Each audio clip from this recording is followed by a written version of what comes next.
Hello, my science lovers. Today we are going to talk about the science of hate bonding. So, hate bonding, what is it?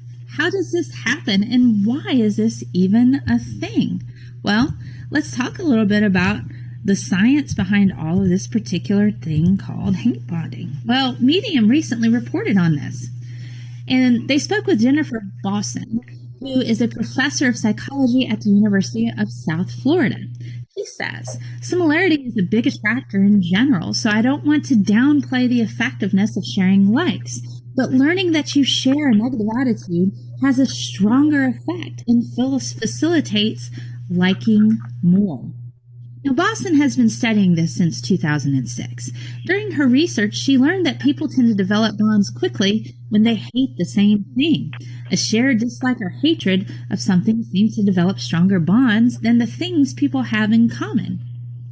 Hate bonding happens regardless of gender or race. Disliking the same thing about a person will also generate this strong sense of closeness. Now, Frank McAndrew, who is a professor of psychology from Knox College in Illinois, chimes in with his 2 cents, saying that psychologically, I think there are a lot of buttons that get pushed when someone hates the same person we do. It confirms our view of the world and it validates our thinking, and we like people who validate us.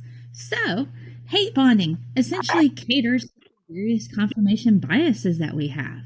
We like yes men and people who agree with us over the things that fire us up in all the negative ways. So, hate bonding brings people together through gossiping about things that they don't like about other people. And people tend to generate bonds quicker and get closer from hating the same people. Funny thing that. So, that has been the science of hate bonding. So, if you haven't already, please do like, share, and subscribe Hannibal and Monty's work. If you like me, hop over to youtube.com/Scientist Mel. Like, share, and subscribe my stuff. Hit me up on scientistmel.com for additional goodies that I have. You can also ask me questions on twitter.com/ScientistMel. Or if you want to throw a couple bucks my way and help me keep going and doing what I'm doing, go to patreon.com/ScientistMel for exclusive content. And I will see you guys next time on Hannibal and Monty's show. Bye!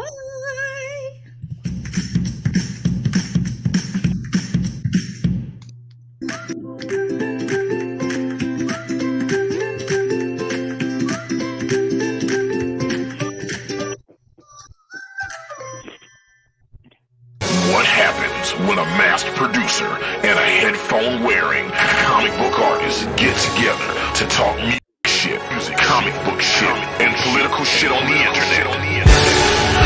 Monty, Hannibal and beat Hannibal. Hannibal and Monty shit show. Holy shit, my name gets to be in the title this time. Hannibal and Monty shit show. Why is my name second? What kind of shit is this? Hannibal and Monty shit show. Let's talk some shit. Get your shit together. Get it all together and put it in a backpack.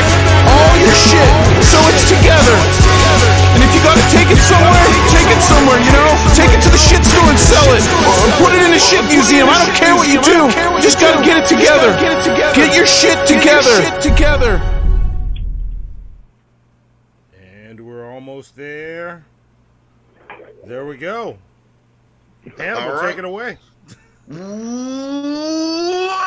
to Hannibal and Monty Shit Show. I am Hannibal the Beat Animal. And I am Monty. And today is episode 12. Maybe an episode about...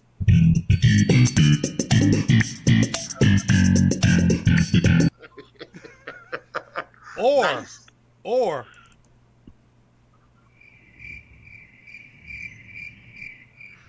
All right, there we go. Because, you know, and if you haven't gathered it already, it's a show about nothing. Yes. And we gotta look. Let me do my best DJ Envy impression. We got a special guest in the building. Hey, that's a good DJ Envy. I like that. And We got a returning. special guest in the building. Yes, there you go. That was better. That was better. We got returning, or first time on Hannibal and Monty's shit show, but a regular to Talking with Hannibal and Monty, the one and only Stanley the Snitch. Hey. What's up? And I have to say, first time on camera, Stanley the Snitch. And I think mine added like 160 pounds. So yeah, first time.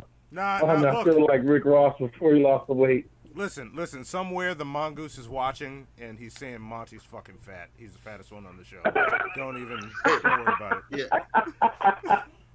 You know, that's one thing that I both miss and don't miss. I guess it's sort of a Stockholm syndrome thing where I sort of learned to love the abuse.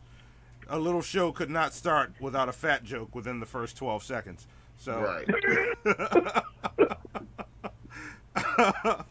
but you know, Hannibal doesn't do it. He just Hannibal calls me on my bullshit more though. So Yeah, I definitely call you on your bullshit, but I don't make the fat jokes. I just feel like there's other things that I can make fun of you about, like never seen Fight Club. oh You know yeah, what I'm saying? yeah. I've never seen Fight Club. Oh. Yeah. And Or is it you don't like Popeyes? no, it's on principle. It's on principle. And you know what? This is a show about nothing. We got time to kill, but before I tell my Fight Club story, let me do all the regular stuff. That intro that you saw before the show started, Scientist Mel, not our intro with Barbecue Becky. I don't know if y'all saw that. It's all Barbecue Becky memes, but that Hannibal found last week. Before that, Scientist Mel describing me and Hannibal's friendship. That check her out. She's awesome. Follow her channel. Search anything Scientist Mel. Listen to Everything Scientist Mel. Yeah, she gave all her info, but please follow Scientist Mel. Go give her videos all the likes. And as for us, but go after you watch the shit show. Stay here, but remember Scientist Mel, or control click so that it opens in a new window, and you can go like all Scientist Mel stuff while you listen to us. But Right. That way we still get the credit for you watching the show. Yeah. Even if you're doing other stuff. That way you can go follow Scientist Mel on all social media as Scientist Mel. Yeah, and look, if we're Are y'all boring saying you, Scientist Male? Scientist Mel. What are y'all yes. saying? Scientist Mel. No. The woman that was talking when it all started, Wait, Scientist what's the last part? Mel. Scientist. Mel, like Mel's Diner. Got it. Like Kiss Yeah. My Grits, Mel's Diner.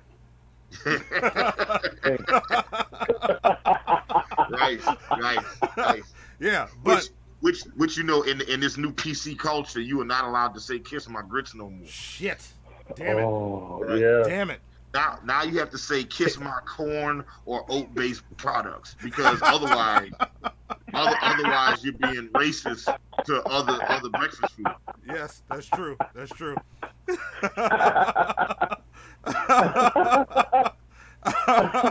Yes. So, Mel says her grits are great. So I don't doubt it. Mel's from Memphis. Like they know what they're doing. They throw down barbecue and grits.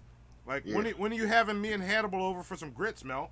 But let me get all the PR out of the way before we take this thing way off the rails. The rails. Mel, rel. You see, I'm trying to rhyme like Eminem. So, and Stanley loves Eminem, by the way, but we'll get to that. So, but if you like the shit you are watching, please press the like button. If you don't, please press the thumbs down button and tell your friends to come and do it too and leave us mean comments.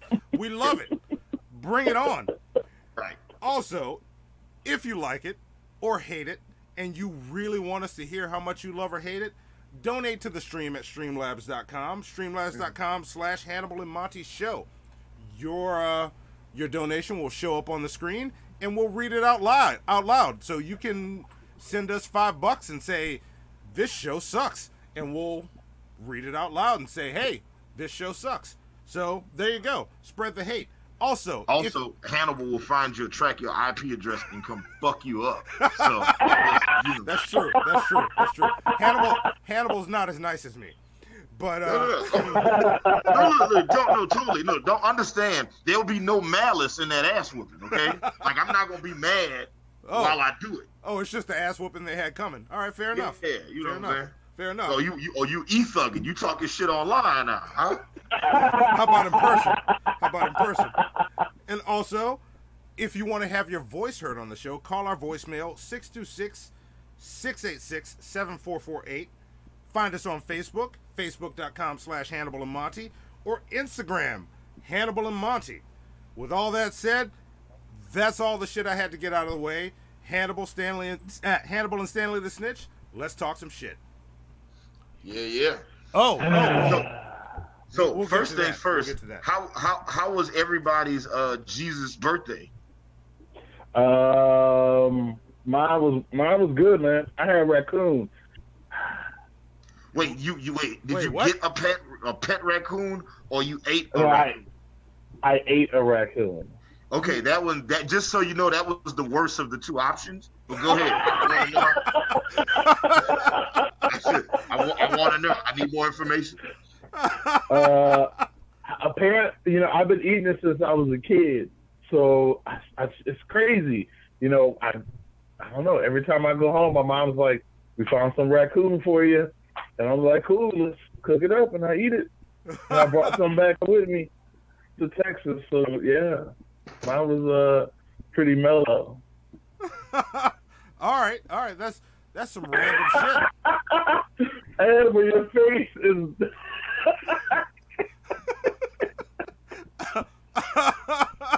I'm sorry. I grew up. My dad was a son of a cotton picker from Pickens, Mississippi. And yes, Pickens, Mississippi. And is that real or did you make that up? Oh no, that's totally real. That's 100% real. You want me to get him on the phone to verify it? Pickens? Yes. Is that that's like the only county in Mississippi where slavery is still allowed? Maybe. I've never been there. Yeah, it definitely, Pickens, Mississippi does not sound like a welcome place. Yeah, that's where he's from. Like, this man was so country. He's got, he likes to sit barefoot like me. He's got, his little pinky toe is all squished to shit. And if you ask him what happened, he'll probably tell you, "Oh, a mule stepped on my foot when I was younger." So, fucked his shit up. In 30 life. years? Yeah. In 30 years, that story. Yeah, his shit is fucked up for life. So. That's country. Yeah. And I have yet to eat raccoon, so I'm just putting that out there. As country as my dad is. Pretty good. Yeah. So it's really good. What part of the raccoon do you eat? You eat all of it. Oh, so really? you eat everything. You want to see a picture of it? I got a picture of it. Yeah, show me the picture. I'll show you how big it was. I want to see a picture of the raccoon. Yeah, you eat everything from the rooter to the tutor, as they say. Yeah. You don't spare any part of it. You know what I mean? So, let me see if I can pull it up. I'm very curious. Here we go. I got it. All right, pull it up. Show it. What the fuck? So first off, goddamn. So that's my dad next to it, right? Wow. Man, bruh. Look at that. So first off, that's garbage. All right, that is debris. That is debris you're eating. Like somebody dropped something on the ground and y'all was like, "Yeah, we can eat that. I can eat that. Yeah." Shut up. So y'all eating the face too? Nah, so let me tell you, this is what my dad tells me. He's like, "Look, if you ever decide to buy some, always make sure the head and the feet are in the bag with it." And I was like, "Why?" He was like, "Because people will sell you a dog or a cat, they look the same. So you always want to make sure you got the head and the feet attached in the bag. See, So- that's a sign of somebody with too much experience with this. It's that your dad has bought a dog or a cat before from somebody and ate it. But You look, realize that's what happened. But look, here's the thing: if you eating a raccoon, is it really that far removed for you to eat a dog? Or Probably not. you Probably already not. a raccoon. I'm already there. But you know what? It tastes good. You know, and I say it with Look. pride because it's good. Look, I'm a take a line from Sam Jackson. Sewer rat might taste like pumpkin pie, but I wouldn't know because I wouldn't eat the filthy motherfucker. Yes. Shout out to Monty. Shout out to Monty for quoting my favorite movie of all time. Yes. Like, never have those words been more true than right now. Yeah. Hey, there it is. No, look, here's the thing. I would be willing to try raccoon. You know what I'm saying? Mhm. I was just like, I don't know what part to eat. Though. It's like, do you eat the tiny little hands, or do you? No, eat see, you cut all that off. All that comes off. So when you buy it, the head's attached. I know you saw the Wait a picture. minute. Wait 1 second, Stanley, you snitch. What do you mean when you say buy it? So you see here, the head is attached. Yes. Stanley the Snitch. Why don't you? And the feet are attached. So Yeah, I just want to you the to know feet. that. There they go. You know, I just want you to know right now. You found a way to make Shayla more vegan.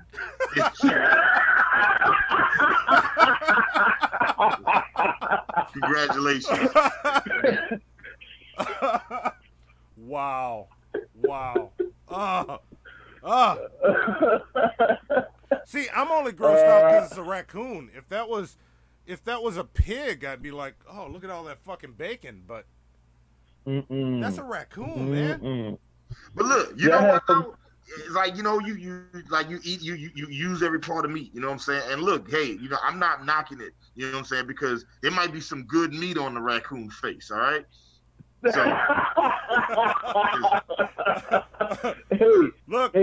Hey, again, man, my gift to y'all for Christmas. That's my gift. See, y'all got me quoting my dad. Like, my dad would probably look at that picture of their raccoon and listen to me make fun of it and go, boy, that's some good eating on there.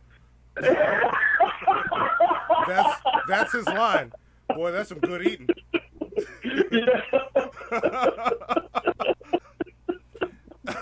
Just a different life, man. Different life. So, Merry Christmas, everybody. all right. No. So, wait. As soon as Zoe comes back, we'll keep this going for a bit because she went away to refill my water. I wanna move into our next segment, and she'll catch it when she comes back. We'll just move in so I don't stall the show. Okay. And, the next segment, which is sort of a mini segment that I want to do every week, but I'm usually not together enough to get it together, and I try to have a month's shows planned in advance. But let's go into next time on the shit show. And Stanley the Snitch, you probably can't see this wonderful graphic that's about to pop up, but you're missing out unless you're looking on YouTube. Give it 30 seconds and it'll catch up. But, What's up? What's the channel on YouTube again? Oh, all right. I'll text it to you. So you just go on YouTube and search Hannibal and Monty, and then it'll just be us. Yeah. You'll see us. Yeah. So yeah. Next time on the shit show. First off, today this was supposed to be a Sensible Chuckle, which is our Earth 2 show. We'll explain that once we get into the nothing we'll be talking about here.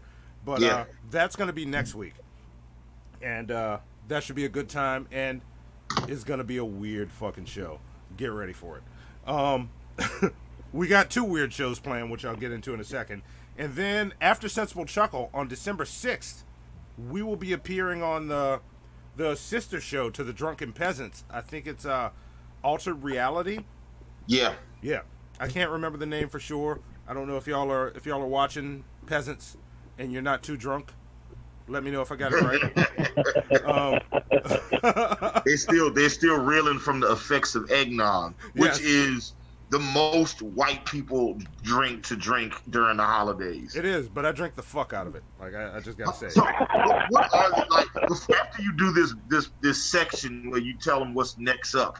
You know, you got to tell me what's in eggnog. All right. All right. We'll get to it. We'll get to it after this. I will tell you what's in eggnog because I know. Okay. I know what's in eggnog. So after Drunken Peasants, we will be going on sometime around December 8th. And just like our episode titles, the dates and times are kind of loose because we're on CP time all around. Like, we're usually working with 3 niggas schedules. So,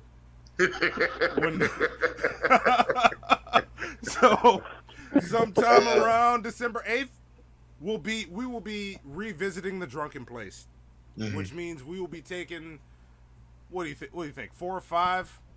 How many do you think this time? 4 or 5. We'll see how because we're going to count one of those as 2. I mean, we're going to count 2 of those as 1, right? Yeah, because 2 of them are 1. Like, fucking sellouts. But anyway, we'll be revisiting the Drunken Place and figuring out what other people belong in the Sunken Place. And then sometime around the 15th of December, we will be watching all the comic movies that came out this year. Yeah, and we will be featuring one of the bastards, live action animation, aka Kaniqua Stewart, is gonna be on the show with us. Yes, and there was so many comic book movies that came out in 2018. Yes, so we got a lot to talk about. Yes, and don't forget to mention, I'm sorry, Daryl.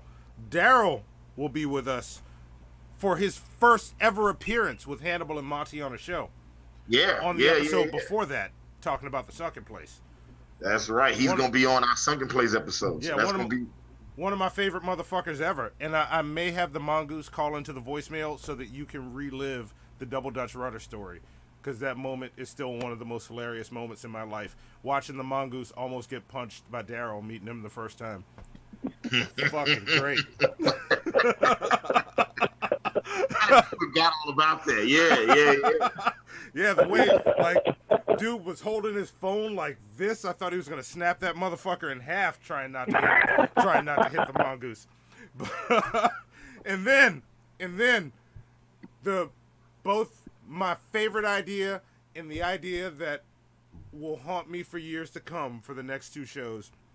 On the 22nd, the first annual Hannibal and Monty Shit Show Golden Turd Awards.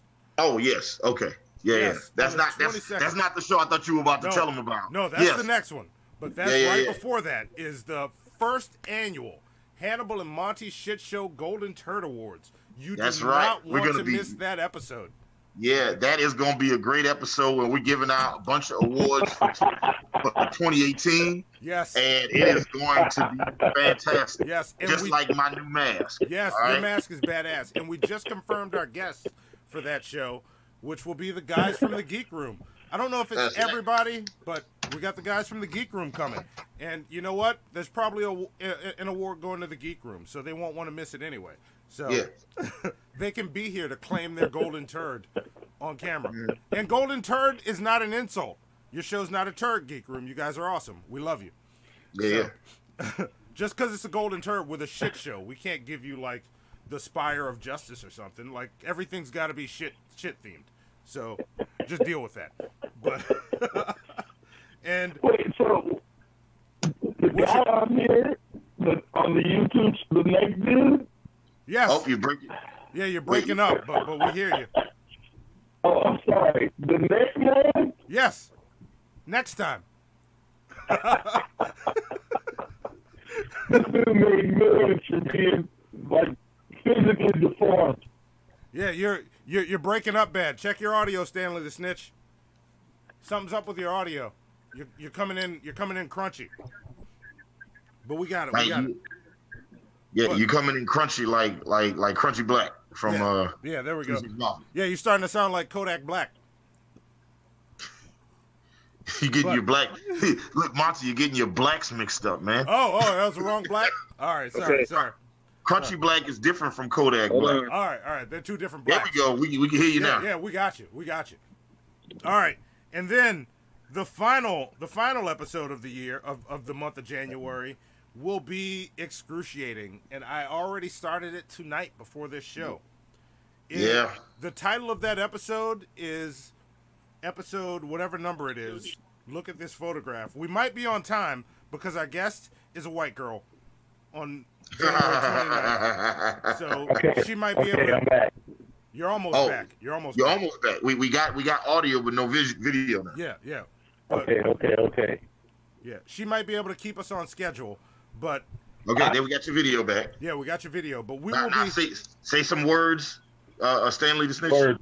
There we go. Words. There we go. You sound great. All right, so. Okay, good. So on December 29th, whatever episode number, it's called Look at This Photograph. No, January 29th. January 27th. There we go, January 27th. Look at This Photograph. We will be listening to, and we'll be playing a full episode long of Fair or Foul.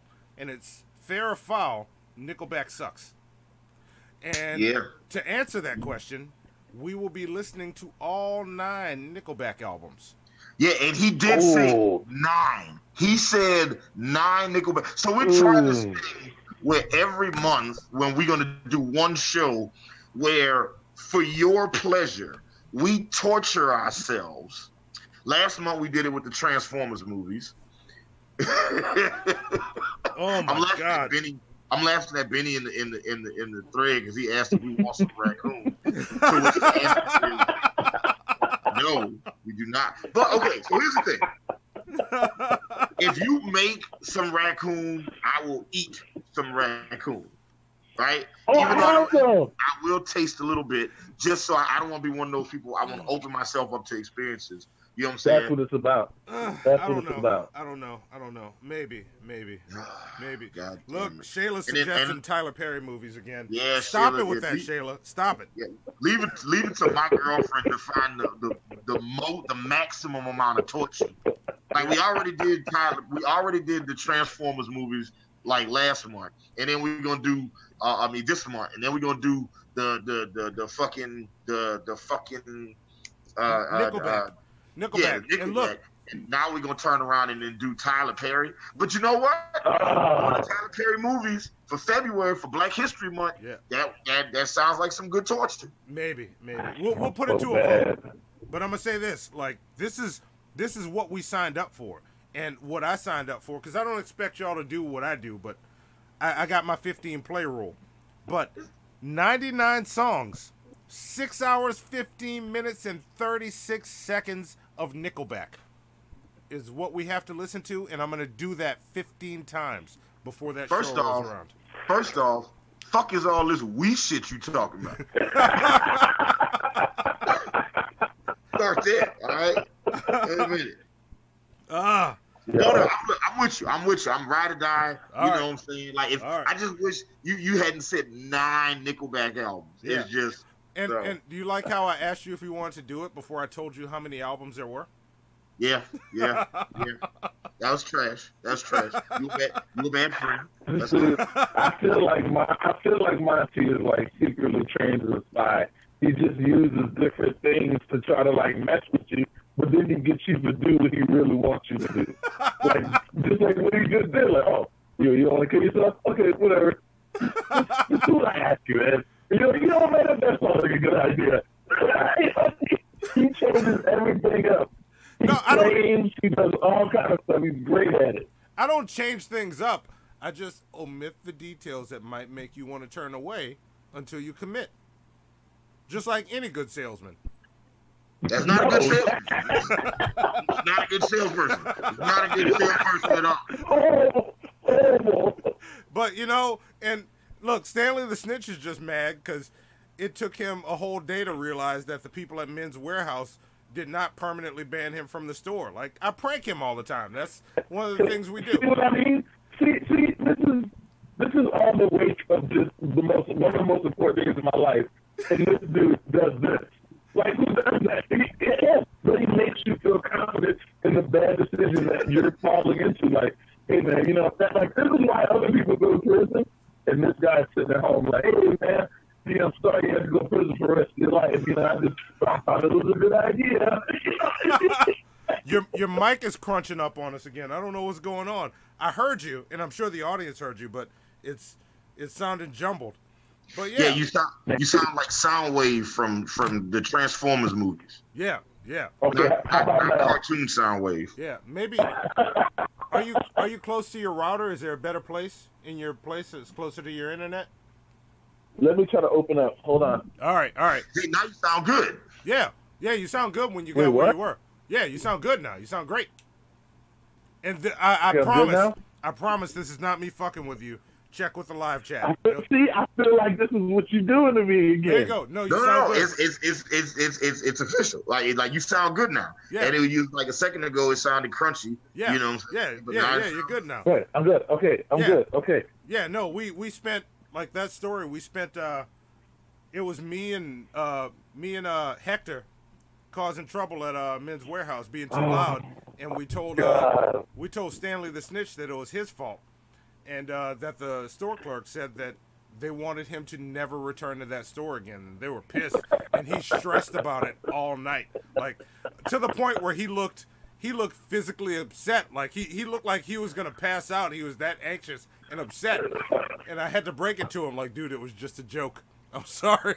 I really See it happen again. Wait, hang on. Wait, there we go. Talk. Am I still Soundwave? Yeah, you're still Soundwave. Say something now. Okay, now. No, that's still Soundwave. Still Soundwave. Okay, I'm just gonna switch to the stream here. All right. Say, bring me the Autobots. Right. Say, bring me the Autobots before you do. Come on. Bring me the Autobots. Thank you. That's pretty good. I like it. That's probably gonna be my new voice there. Yeah. So while Stanley the Snitch's iPhone, yeah, we've had some good times with Stanley the Snitch. Like, oh yeah, he's one of my favorite friends to fuck with, and I've learned how far to take a joke and how far not to. Like, I never wanted to make the dude that upset that I didn't know it was gonna ruin his day. Sorry about that, but it was still funny. about the Men's Warehouse. All of it was nothing. So. Yeah, that's true. It was good times, though. You're the Omen. You are the Omen. I am. I wasn't there this time, so I didn't fuck anything up. I was in a whole different state, so y'all are safe. Okay. Y'all will be happy and prosperous. I can just come and fuck with you two together. So. But anyway, that being said, what other shit do we have? What do we got going on? What do we want to do next? I don't know. You want to do fair foul, or do you want to do shit we don't care about? Why don't we do fair foul and then shit we don't care about? Because I just realized, oh wait, I got it ready. But yeah, let's do fair foul and then shit we don't care about. That'll give me time to queue up the shit we don't care about, and the lovely Zoe can get it all queued up so that it's ready to go for us. Okay, good deal. Yeah. All right, so we're gonna do our next segment, fair or foul. Wait, are we doing fair foul or shit we don't care about? Fair foul, and then shit we don't care about after. That way I can get it all. You clicked on shit we don't care about. Yeah, I don't. That's because today was so long, I didn't make the intro for fair or foul. Yeah. Okay. All right, so we just gonna go right into it. Yeah, we're gonna go right into fair or foul. All right. Okay. So the first story, fair or foul. So for everybody that's just watching the show for the very first time, first off, welcome. Very happy to have you. We have a lot of esteemed guests that like to watch our show. You know what I'm saying? Like Michael Bay, M. Night Shyamalan, and Fresh Stewart for some reason. Yeah. So we got a lot of people that like to regularly tune into the show, and of course everybody in the chat right now. Thank you for watching. We have this segment on the show called Fair Foul, where I read a story to you from the news, and you get to tell me if you think the outcome was fair or if the outcome was foul. If you think it was cool or if you think it was fucked up, you can let us know right now. All right. Yes. So the first story. And look, live chat. Y'all chime in on these too. Let us know what you think. Yeah, because we're just offering our opinions on this shit. You know what I'm saying? And we want you guys' opinion too. Yeah. I mean, some of y'all, like, there's one or two of y'all whose opinions. Yeah. Look, French Stewart, you shut the fuck up. You say too much. And Michael Bay, we're sick of you. But we're sick of you and your damn movies. Yeah. So everybody You know else what I'm chime in. yeah. So this story has been floating around the news for a while, so I don't want to dig too deep into it. But like, there's the story of the New Jersey wrestler who was forced. It was a high school wrestler named Andrew Johnson. Is a black kid who was forced by his referee to cut his dreads off before his wrestling match, and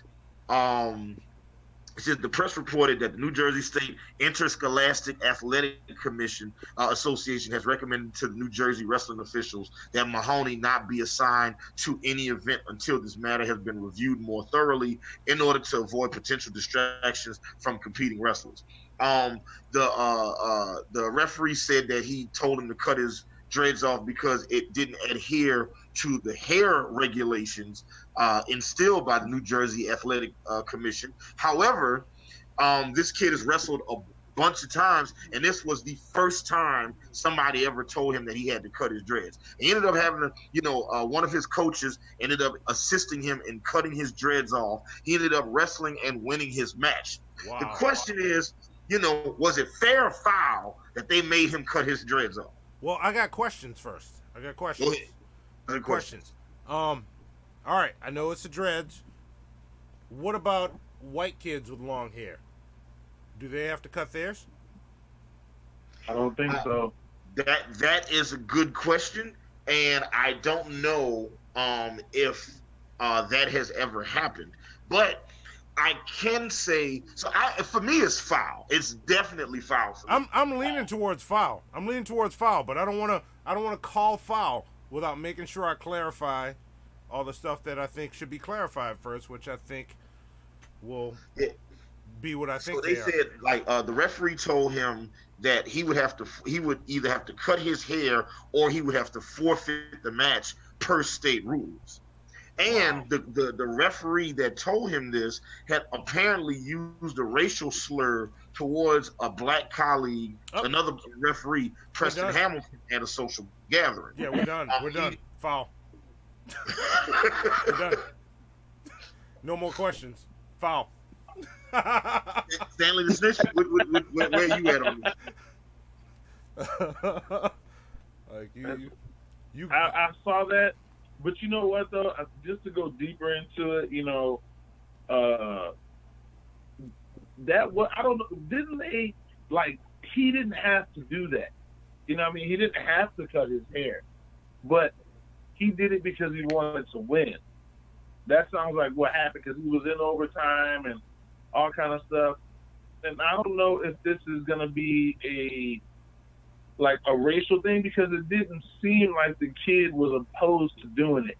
Had he put up a fight, I believe this would have been a completely different situation. But he was already putting up a fight. He was literally in a wrestling match. You can't be in more of a fight than that. Yeah.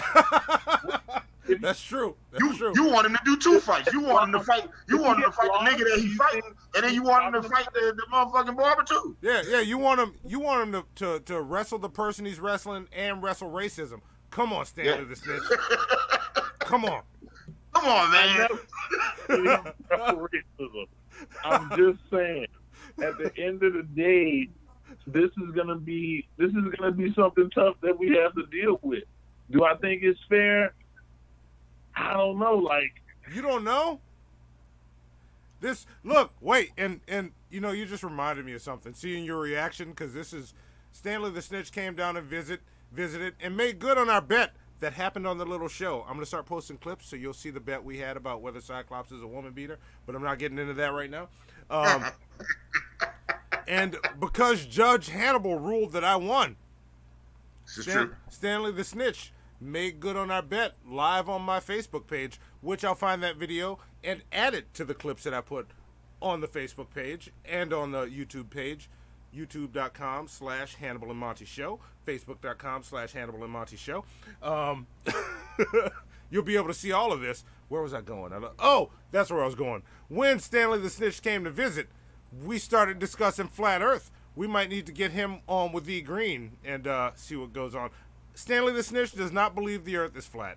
I'm not gonna throw that on you. Unless you do now. Unless you do now, but I can't agree with that. Yeah, but you were asking the questions and you were frustrating the shit out of me. Like, why are you asking these fucking questions that flat earthers ask?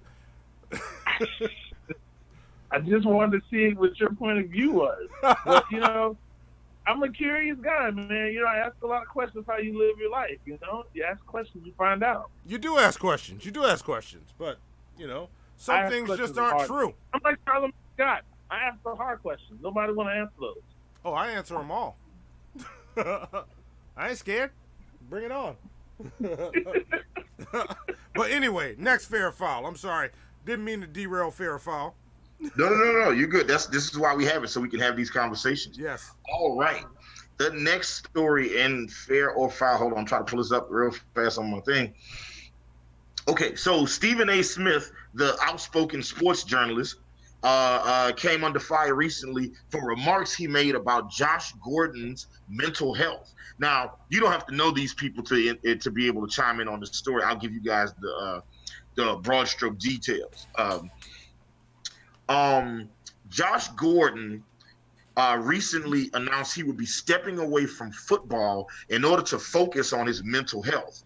Josh Gordon has battled substance abuse issues for the duration of his professional career and decided to step away before an indefinite suspension was handed down after he violated the terms of his reinstatement.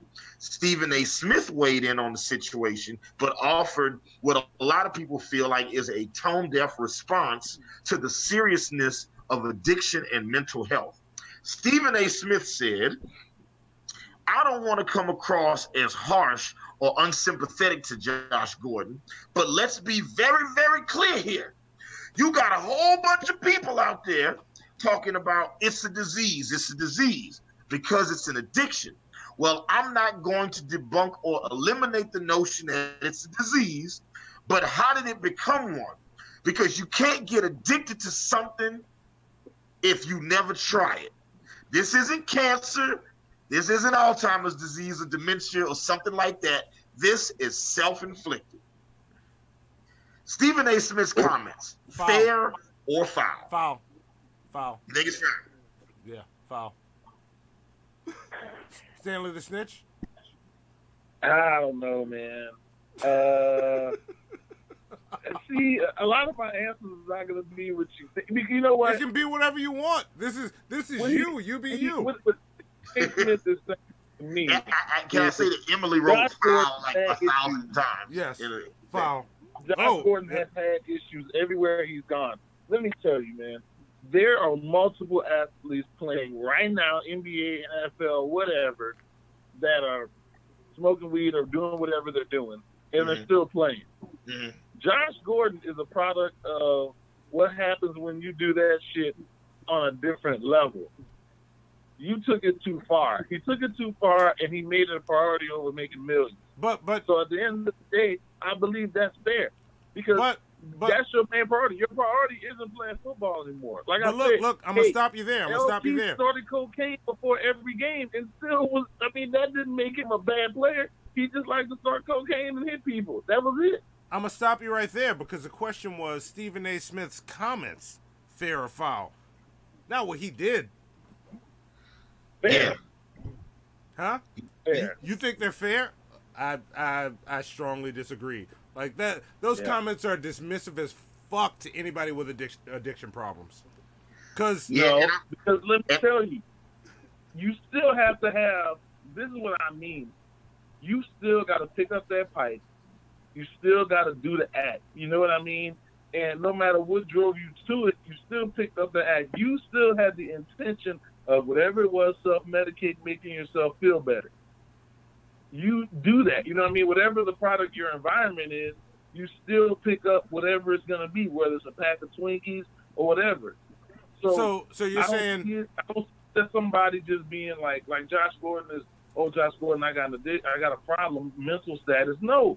Your problem is you have now made something a priority over what you truly do. And I'm not saying that he does, like he's losing control or whatever it is, but him dealing with mental health, I feel like is an excuse for him saying, you know what, I just like doing whatever I'm doing so much that this is what I'm going to say it is, so I can get away out of the NFL and still come back. Yeah, but see, again, you went off the rails. Like you're basically saying mental health is not a thing, and then going back and pointing at how much of an addict this dude is. Like, yeah, he's an addict and fucking up right now, but the problem isn't that this dude picked up a pipe or, like, you had to start. Like, that's the dismissive part. Because we don't know why that person did that. That's dismissive. We can never help people get better if we dismiss them out the gate like that. Like, before we get to that point, Stephen A. Smith's fucked up. He shouldn't have said it. Like, that's a fucked up attitude to have going in. But you know what it is, too? Like, you know what it is, too? Charles Barkley told a lot of people this in the 90s. What's that? I'm going to curse. I'm going to do whatever I'm going to do. You know why? Because I'm not your role model. I'm not who you think I am. Yes. And a lot of these guys that's on the football field that's playing and doing all this other stuff, like I said, Stephen A. Smith to me is just speaking what we all want to say. Like, look, if you strong enough to get out there and run a 4-3 and make all these different cuts and catch the ball, you strong enough to kick your habit, whatever it is. No, you see, it's like Royce says on Book of Ryan. You got to look out for your strong friend. Like, facts. Like, just because you're strong enough to kick a fucking ball doesn't mean that you're emotionally secure. Like, for the record, Monty, in football, they don't really allow a whole lot of kicking in the football. That's true. I don't watch a whole lot of football. I don't watch a whole lot of movies. I don't watch a whole lot of footballs. But you know what? If you like football, then that would make sense. But I don't watch the foosball. You know, and I usually don't agree with Stephen A. Smith, but you know, it's one of those things where it's like, okay, and we're not talking about this as instant. Josh Gordon has gone to whatever team. Now, remember, he came out as a premier wide receiver. I don't know all this, right? He came out as a premier wide receiver, started tripping, and it was like nobody could keep him on the team. Now, if you want to say that is a mental issue, okay. But what I'm saying, for the people that are out there with mental issues, that are really going through it, no, that's not a choice for them. How do you know he's not really going through it, though? How do you know he wasn't really going through it before he got to where he is? Because you got the resources to get out of it. That's the problem. The difference between that don't make a difference, dude. Is you have, yes, it does. No, you need the will to get out with the resources. Once you're in, the will to get out is not there. Addiction is no joke. Like, when was the last time you had an addiction problem? Yeah, I mean, food every day. All right. So look, imagine you got unlimited money. Are you gonna get out of your food addiction problem just like that? Not, you know why? Because I choose to do that. No, that's your fucking addiction controlling you. Wait, and let me jump in here for a second, because for me, it's foul-ish. All right. You know what I'm saying? Like, and I'm gonna tell you why, because the fair foul. I'm gonna point my white woman hand at all of y'all. There you go. You see? Look, let me tell you, it's foul-ish for me, because how Stephen A. Smith. The issue here isn't so much with what he said, but it was the insensitivity in how he delivered that message. That's what we're really talking about here, is that, like, what Stephen A. Smith was trying to say, or what I think was trying to say, was people need to take a certain level of personal responsibility for how the decisions they make affect the outcome of their lives. And with somebody like Josh Gordon, who's been given multiple chances at his career and has consistently made what seems to be questionable or bad decisions, you know, I think he's attacking the quality of his decision making process, and you know, and that of people that have addiction. And and Daryl Ace wanted to say it best in the chat. He said, you know, he's been given 6 chances to be precise. To be exact. Yes. And look, I don't know all this about this dude, but I agree with what you're saying. But what you were saying is what you said is what Stephen Smith is trying to say. I agree with what he's trying to say, but what he said is a totally different thing. Words have the meanings we assign to them, and he used those words according to the meanings we assign to him. So what he said is what the fuck he said. What he said is foul as fuck. What he meant might not be foul, but what he said is foul. Remember when your daddy used to say, "I'm gonna beat the black off you"? Remember that? Yes. We know what he meant. We knew what he meant. I didn't know what Stephen A. Smith meant, and I see where you're going. We know what our dad meant. He was never. That's what I'm trying to tell you. Like we in a world now that we have to dissect every little thing. I feel like we just bored. Like Stephen A. Smith said this, and we literally were just like, "Well, I'm bored, so he really said this." It's like, really? Like I said, your parents used to say horrible things to you. All right, wait. You. Boy, I'm a. Hang on. I'm gonna stop you right there.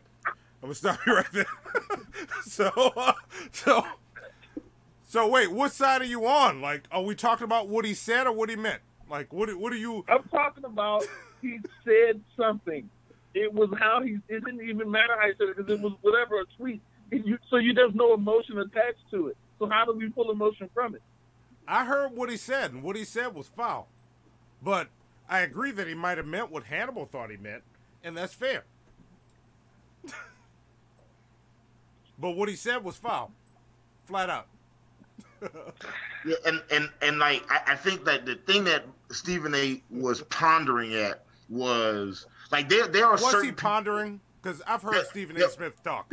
There were certain people. There are certain people that are born with addiction. You know what I'm saying? There are babies that are born, to addiction because their parents are on various drugs when they're born, and then the child is born with an overwhelming desire to consume that drug. That is a real thing. There are people that are born with addiction and people that have addictive tendencies and stuff like that. So that is a thing, but there are also a lot of people out here that just like to do drugs. Yes, you know what I'm saying. Just like to know. But the issue I have is there are a lot of people that get lumped into the addiction category. It was like, you remember a couple years ago when all these high-profile celebrity men were getting caught cheating on their wives, and then what would they say? Yeah, I got a sex addiction. Yeah. Nigga, prove it. Yes.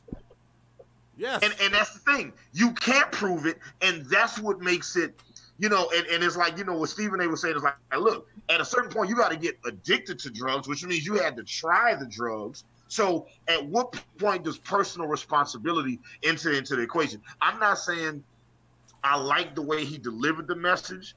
I understand. I feel like I understand what he was trying to say, and because of the delivery and the tone of it, that's why I say it's foul-ish, but not complete. You know what I'm saying? And Emily, I don't want to piss you off because I love you. You know what I'm saying? But I'm not all the way angry by this. When I saw the story, I was like, okay. And when I see how angry people was, I was like, really? All right, maybe we should talk about this on the show. Yeah. And because I don't want to dive so much, because we still got other stories. Yeah. Like, let's get them. I'm glad this is the show about nothing, because we would never get to the topic if we had one. And this shit is fun. Like, let's do this. All right. Next story. Oh, man. I almost wish I didn't pick this one. Oh, shit. Okay. All right. Star Trek's William Shatner is going where few men have gone before, criticizing the Me Too movement. First off, let me just say before I read this, before I read this story, I want to say that I do not like how this was worded before I read that. So whoever wrote this definitely wrote this from a certain perspective, right? But it says, in an interview with Daily Mail TV, the 87-year-old Shatner said he felt that the Me Too movement is taking some things out of context. And he said, and I quote, "But if you look back at things that were written and said 20, 30 years ago, it's a different context," Shatner said. "And you've got to judge it by that context. Rape and pillage? Absolutely not. those are crimes against humanity. But saying, would you make love to me? And the opposing party saying yes or no, I can't fathom what's wrong with that. It's like saying, would you like to have dinner? Would you like to write a song with me? Would you do an interview? I'm not insulted by you asking me to do an interview. Maybe it's my mindset based on the years I've lived, but I'm trying to be fair and I don't see the problem. William Shatner went on to praise the movement for exposing hidden harassment in the entertainment business. And he said in 2018, we have the Me Too movement, which I think is great. And these hidden forces are exposed and not to be allowed. And women have equal rights, Shatner said. I've got 3 daughters, and I'm for all of that. But he also suggested that firebrands who have led the movement should step away and let more business-like people take over as spokespeople. And he just basically talked about how hysterical the Me Too movement has gotten. And Benny, he's 87 years old. And he talks about how hysterical the Me Too movement has gotten to the point where, songs like Baby It's Cold Outside are being questioned as sexist songs. So, William Shatner's perspective, fair or foul? Fair. Fair. I would say fair, man. Look, that dude used to publicly sexually harass the black chick on the Starship Enterprise. Oh, yeah. Constantly. The show. So it wasn't like, in his day, it was like, cool, whatever. And that's what I keep telling you. The pendulum has now swung.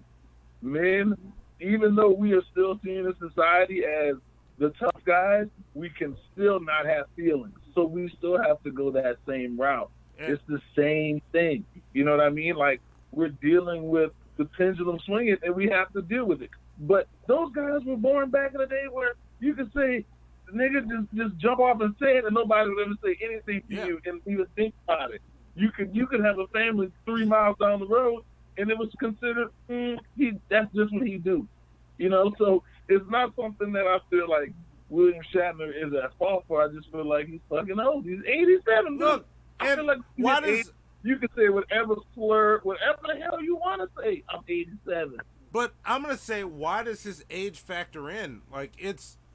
Because what I got from what he said, tell me if I misheard it, is that right now, like, why are we trying to ban songs like It's Cold Outside? Like, and why are we... Like, I heard there's something going on with Gone with the Wind.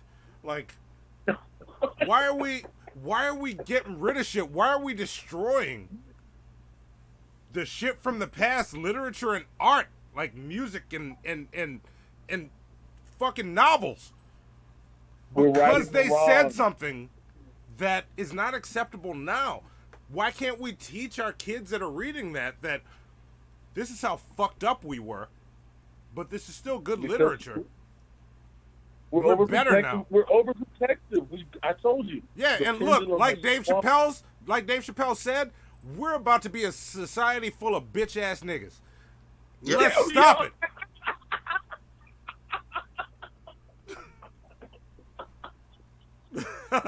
Just saying.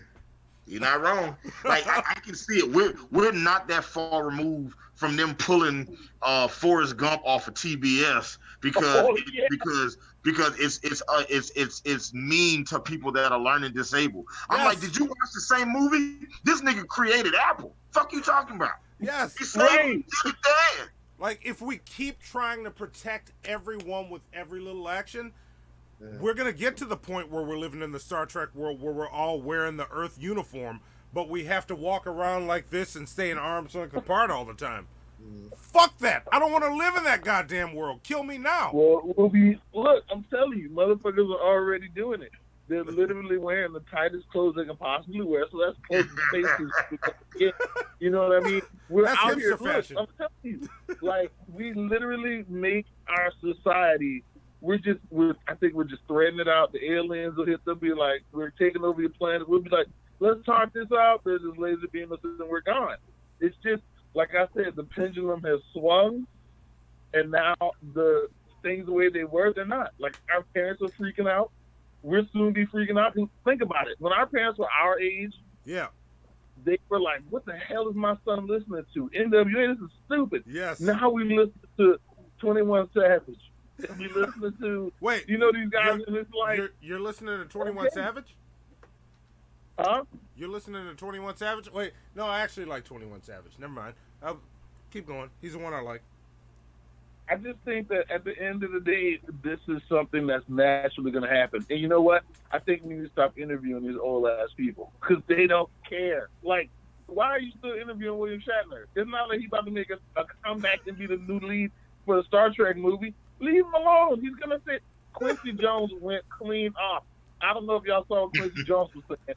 Quincy Jones talked about how Richard Pryor was having sex with Marlon Brando. He talked about, all these people. And, we're not ready to hear that kind of shit. We're just too, like I said, in our world, we've like encapsulated ourselves in safety. So when we hear something shocking like that, we go, no way, that could never happen. Like, yeah, James Brown was a meth addict, man. That dude was crazy. Yes. Yes. That's it. I think we just have to let William Shatner be who he is. And what's wrong with what he said? Like, what did I miss? Like, I don't want to seem tone deaf here, but what did I miss that's wrong that we have to keep defending it by saying he's 87? Like, what did I miss that we're defending? I think he was literally just like, I don't know. I think he was just saying like, okay, guys, if Terry Crews is screaming "Me Too," come on, y'all. Look, Monty and I just said the same shit in the chat, by the way. Oh, really? Yeah. Oh, shit, we did. All right. But no, look, Terry Crews screaming "Me Too" was the dude. So I'm down with that. That's fine. Terry Crews for doing that Friday and being gay. There's nothing wrong with the Me Too movement. I'm down with the Me Too movement. I'm not mad at it, but I'm saying like when it goes to that level, like Terry Crews could literally destroy, I'm gonna say half the men on Earth. Yeah, but see, I think Terry Crews can be a victim too. I'm down with that mentality. Like I understand that he can be a victim too. Like he's trying to rise up in this fucking world of fucking sharks. The muscles don't mean anything when they got the money to move your career. But you 87 now, man. This shit's over. Like your career's done, bro. You sexually harassed everybody on Star Trek. But what I'm saying is, what does 87 have to do with it? Like, why do we keep dismissing him because he's 87? Like, think about it. When he was born, we barely started having cars, right? Then he saw like black people were like just these people who were like separated from him, like, oh wow. Now, look, and then all of a sudden the people that he thought were lower than him, now they got civil rights. Now we got cars that don't run on gas. Shit's weird now for him, man. Now look, he literally got launched into the future. If William Shatner had come out in this and said, yeah, when I was coming up, we didn't even have cars. Now we have cars. All of a sudden, the niggas are voting. Now they're holding jobs, working next to us. Then I'd be like, foul. What you gonna do? You gonna go to his house and beat him up? No, I would do just what I did. I'd point my white hand at the camera and say foul. Yeah, I don't see anything wrong with what he said. It was like I think he brought, and we've talked about this on the shit show, and this has been a What's Eating Hannibal rant in the past. It's like, we keep trying to measure the past by today's standards. You know what I'm saying? And we can't do that. We have to allow shit to course correct. You know what I'm saying? Like there was a lot of shit that was fucked up then that's not acceptable now. You know what I'm saying? At least what I gathered from what he was saying is they're trying to get rid of you know what? At this point, I don't even know what the fuck the article was. All right, next. No, we were talking about. He said, "Baby, it's cold outside." Like basically, what we're saying is I hate to say that word, we pussifying America. Like the kind of stuff that we just dealt with growing up. It's like we can't. And I understand that, but like I said, we can't get people to understand William Shatner. He's 87 years old again. Yeah, but I understood his statement.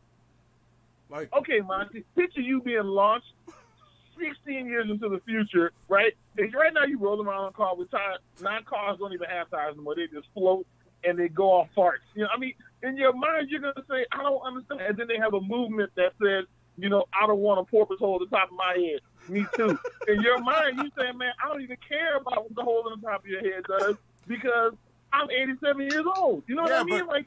But William Shatner did say, if we're going to use your analogy, William Shatner said, I care about the hole on the top of your head. You're just going too far with it right now. Like, You're going too far with it. yes. Right. Which is true. And it's right. He's right. You know what? I'm going to go ahead and slam my gavel and say, fair. I'm done. I think, you know what, man? Let's William Shatner.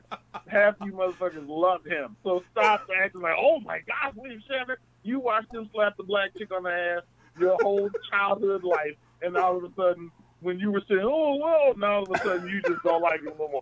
Shut up. Shut up. Pushing on all y'all tonight.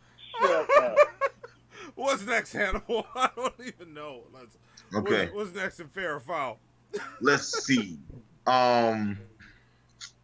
Okay, so I got a Breitbart article and a Vlad TV article. Which one do you want? Give me the Breitbart first. That'll piss me off more than the Vlad one, I think.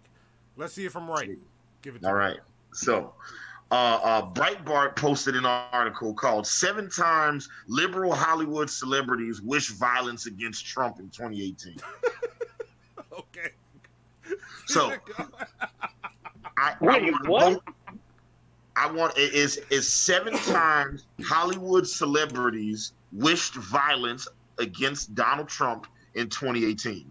So what I want to do is I'm going to read what they said, and I want you to tell me if you think what they said is fair or foul. All right?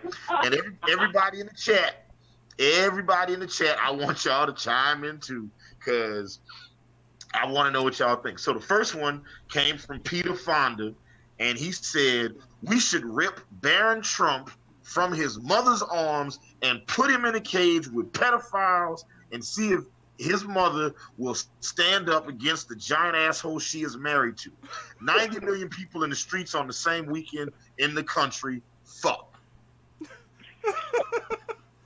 All right, wait, what was our question on that? Whether it was what? Whether it was fair or foul.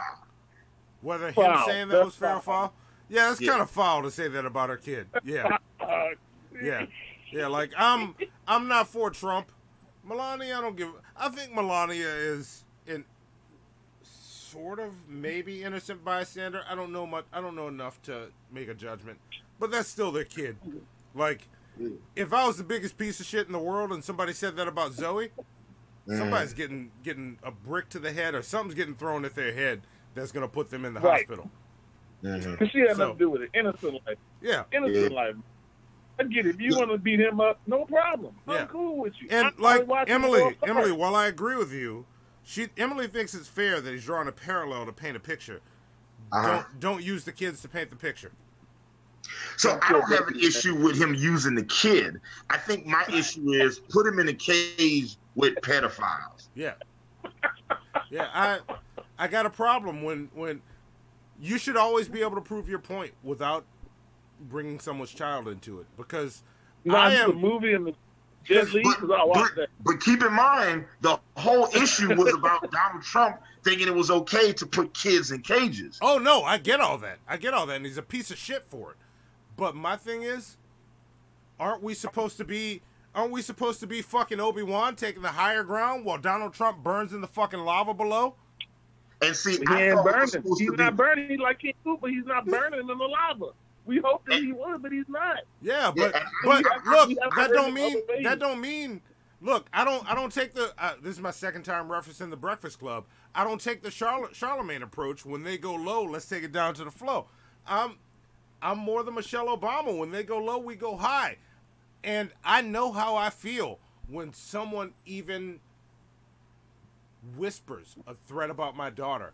I become a ferocious fucking animal. And I'm glad you said that, Monty, because you actually validated a point that I wanted to make. Bring it. I think people that have kids are going to feel differently about this than people that don't have kids. I don't have kids, so I didn't see nothing that was so. What I don't feel anything wrong with it, but I know that you can't say, I hope you put a kid in the cage with a pedophile. That's just some shit you can't say. You know what I'm saying? Yeah, and that's fair. Yeah. That's fair. That's fair. That's fair. And I just that's fair. no. I'm not. Oh yeah, I forgot we're doing fair or foul. I gotta watch my language when I say Hannibal's statement is valid. There we go. Yeah. I gotta watch my language. The irony is Peter Fonda tweeted some other shit that was way worse than that. Yeah. And look, You know what I'm saying? and I'm saying that not Peter even saying Fonda I'm is- mad at him. Who is Peter Fonda? Say what? Who is Peter Fonda? Peter Fonda, hold up. He was in hold on, what was he in? Anybody in the chat that can tell us what Peter Fonda was in? You know, we're looking real black right now. Daryl said the high road is for suckers. that's what I'm saying. Damn. All right, I'll take it. Look, well, no, but he was also saying, no, what Daryl was saying, what Ace was saying was he thinks it's foul. He said, you got to leave the young kids out of it. Replace Barron Trump with Donald Trump Jr. I might let that slide. There you go. He says, yeah, so. No, that'll work. I cannot wait until you're on the fucking show. It's going to be a good show. Because I always see him in the live chat, and it's like, we kind of agree, but we actually agree. It's going to be some awesome discussions. Much like talking to Stanley the Snitch, but continue, Hannibal. All right, so John Legend tweeted, let's make a deal with the Trump administration, reunite all these families immediately, and then you can go out and eat wherever the fuck you want. That way you don't get harassed. Well, you know, because there was that period of time where every time Republicans would go outside and then they would get booed and heckled. You know what I'm saying? And it was like, so you mean to tell me if I do fucked up shit, there are real life consequences? When that shit start? All right, I'll just ask the question before I answer. John Legend, was that fair or foul? High five. Fair, completely fair. High five. Do your work before you go eat your cake, buddy. Yes. Do your work before you go eat your cake. There you go. Yeah, fair.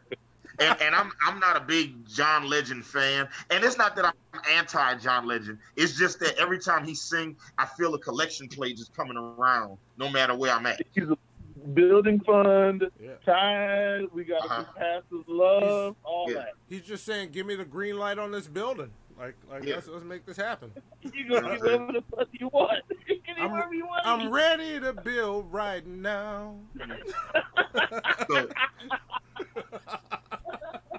All right, so Jim Carrey. You know what I'm saying? He said, that's funny. Jim Carrey. Probably fair. Look, I'm gonna predict my fair right now, but go. I'm biased. Okay, he tweeted a picture. Because you know Donald Trump is always talking about how it's a witch hunt. So what he tweeted was a picture of Donald Trump being burned alive at the stake that had the word witch across the screen. Fair or foul? Yes. Fair. White high five. White high five. There you go. I fucking love this hand. This is my new favorite toy. Yeah. So I'm gonna be the outside of the voice of reason on this one. I'm gonna say foul. All right, why? And I'm saying foul not because I believe it or feel it in my heart, but if the situation was reversed, right? And say Jeff Foxworthy had posted a picture of Barack Obama being tied to a stake, being burned alive, I would punch him in his motherfucking jaw. So I'm pretty sure that happened. Look, here's why it will be foul if Jeff Foxworthy did that. Because think of the visual of Barack Obama being tied to a stake and burned alive.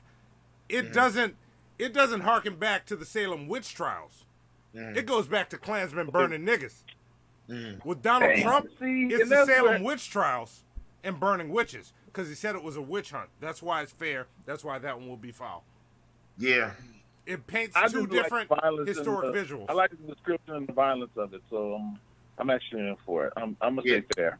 And Emily brought up a good point. You know what I'm saying? Because it falls more in line with parody.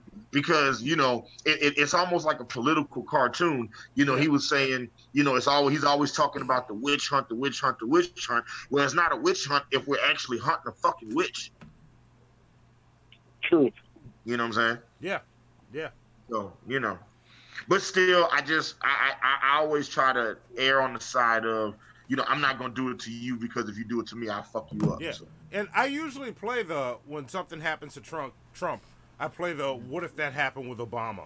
And this one, I don't think it flies with that because that image is a totally different picture.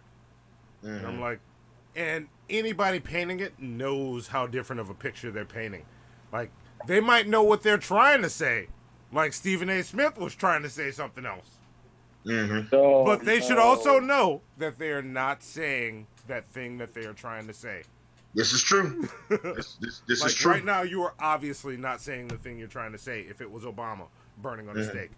Because I'm sure any point in that flame, we can turn into a Klan hood. True indeed. But all right, so if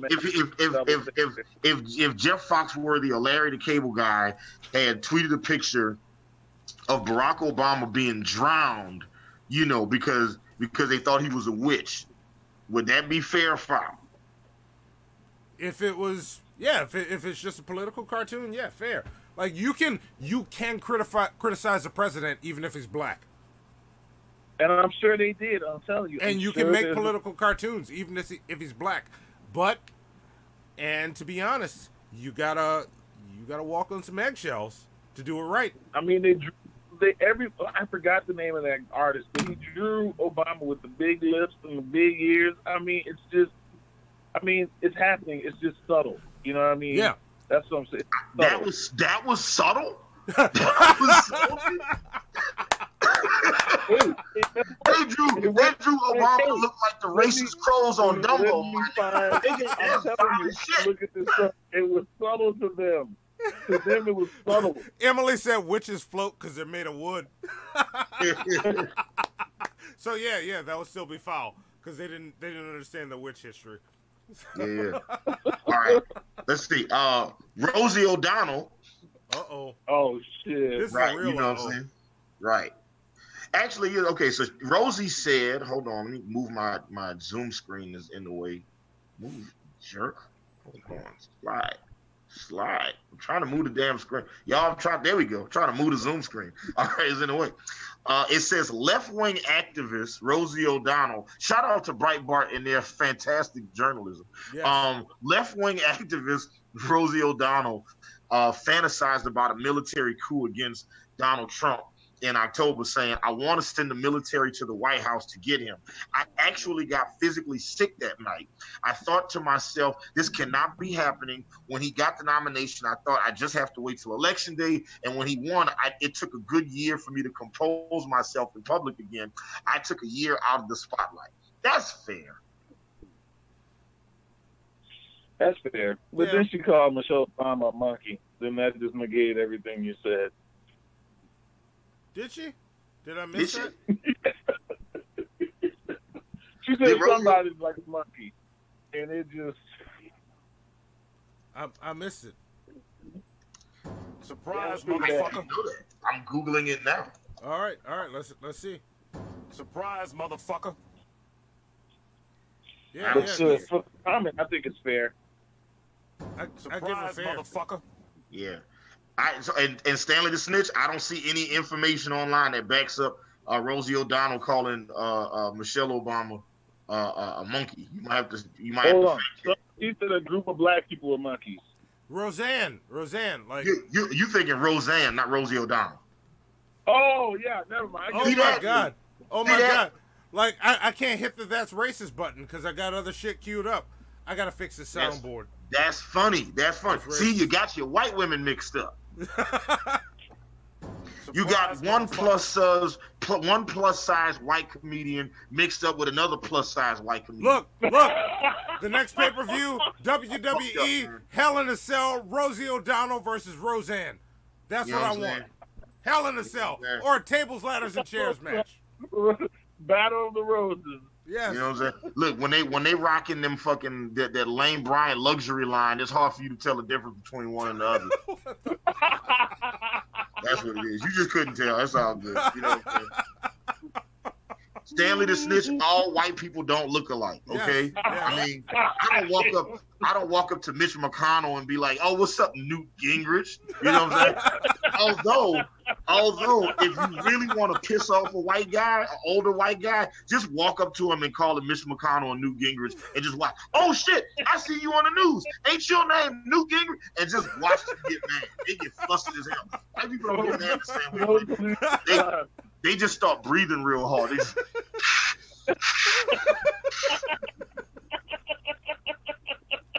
They start shaking their head real slow.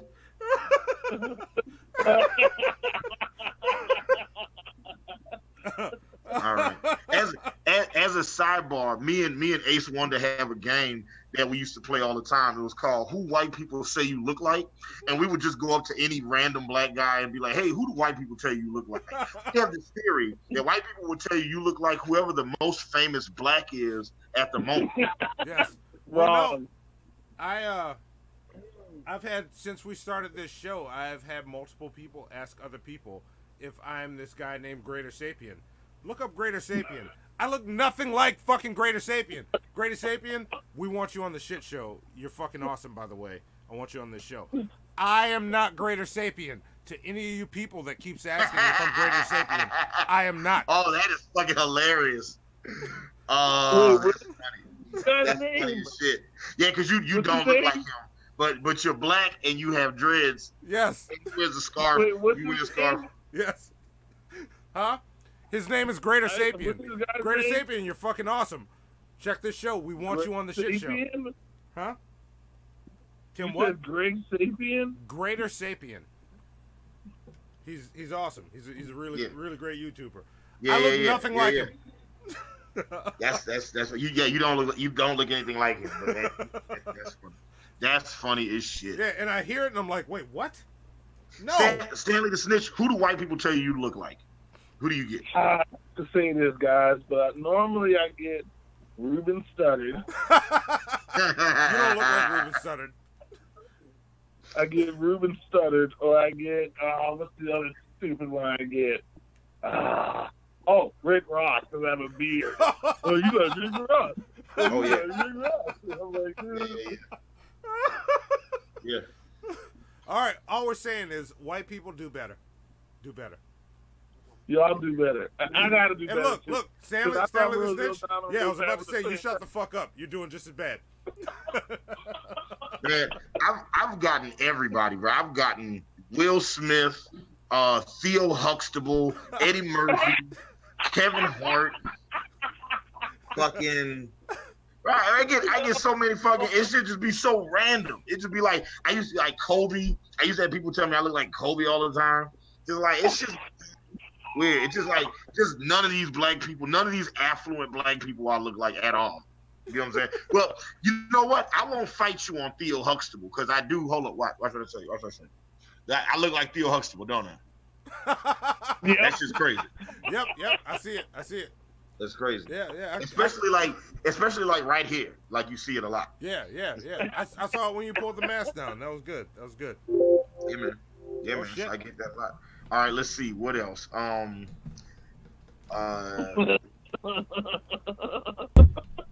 Let's see. I'm not doing no more. Not the actor who played Theo Huxtable, just Theo Huxtable. Malcolm Jamal Warner, come on.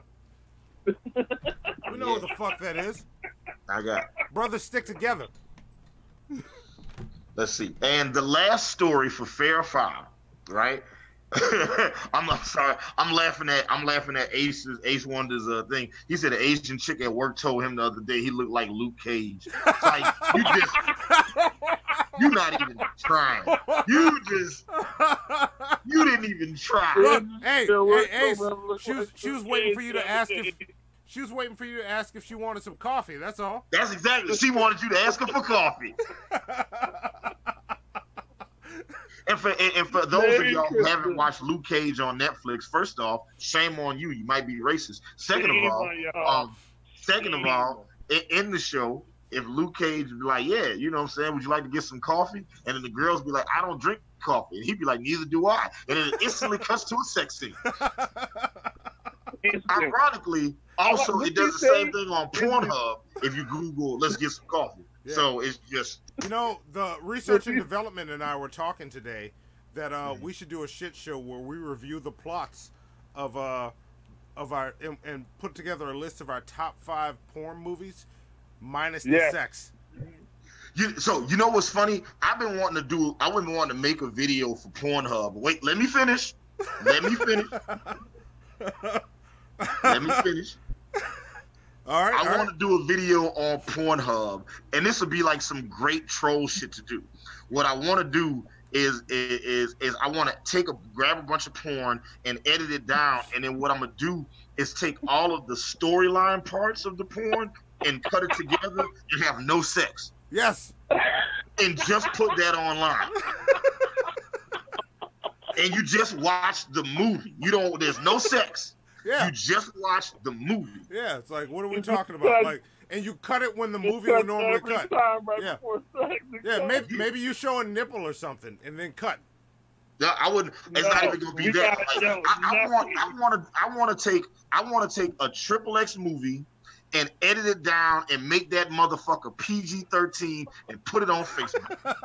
That's what I want. You know, James Gunn did that with PG porn, but he filmed it himself. No, I have so many questions, and that's getting all kind of views. You might get at least 1 million views on that. James Gunn, because before Guardians of the Galaxy, like, you got to but the caption has to be something amazing, like everything you ever wanted in a movie. Yeah, before Guardians of the Galaxy, James Gunn did PG porn that was porn plots without the sex. Like, my favorite one, look up Nailing Your Wife. That's my favorite one. Wait, what? Oh, that was James Gunn? I had no idea. That's great. Yes. Yes. He produced that? Oh, yes. Man, this is one of my favorite movies. Yes. Yeah, that's great. That'd be awesome. That'd be good to go. That's right. But yeah, I've been wanting to do that for so long. I just want to take any porn, any adult film, and just edit out all the sex, and all you have is the story. First off, we're gonna cut down a 2-hour movie into about 6 minutes. Yes. Yes. And then put that shit on. I got one more story. For Fair Foul. All right, one more. Go for it. One more. And this one, I almost didn't want to bring it up, but I don't know if I want to bring it up for this episode or save for the next episode. But we're already here. What? Let's go. I'm gonna save this one for the next episode. All right. And so that way we can go into some other segments. All right. Yeah, this is just next week or a week after next. It's some good shit. Yeah, week after next. That's all I'm gonna say. Leave it there. Next week, don't expect any of these episodes. Next week is going to be weird as fuck. Get ready. So, but all right. So next, we're about to do what is shit we don't care about. So let's roll right into some shit we don't care about. Let's see what that is. Here we go. Now, in a desperate attempt to fill 24 hours of programming, here's some bullshit that happened. We've got some footage here of the bullshit, which began just after 3 o'clock this afternoon. That's bullshit. This is bullshit. This is bullshit. You know what? This is bullshit. This is bullshit. This is bullshit. This is bullshit. This is bullshit.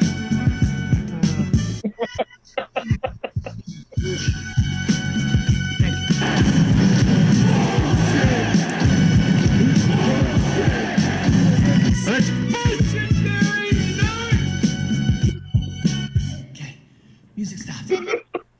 You. Yep. Little stupid ass. I don't give a fuck. I don't give a fuck. Yeah. I don't give a fuck, bitch. Just I don't give a. I don't give a fuck. There we go. Yeah. Amazing. Whoever made that, amazing. That was me and Hannibal. Yeah, we did that. Yeah, we did that together. We did the video, the music, everything. Yeah. Yes. So let's go right into shit we don't care about then.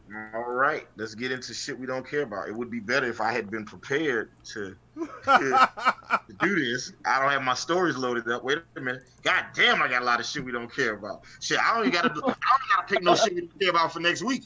I got at least shit. This is great. Yeah, just pick the best ones and we'll I'm just gonna go in order and we'll just see how this shit goes. All right. So the first story, and if you're new to the shit show, first off, welcome. We're glad to have you watching. Second of all, shame on you for this being your first show. This show is amazing. This is the best motherfucking podcast on YouTube. Yes. Yes, it is. You know what I'm saying? Yes, it is. So on this segment, I will go through some stories, and these guys will let me know if they care or not. Yeah. All right. All right. So the first story. Khloe Kardashian shows off her post-baby body. I don't give a fuck. I don't give a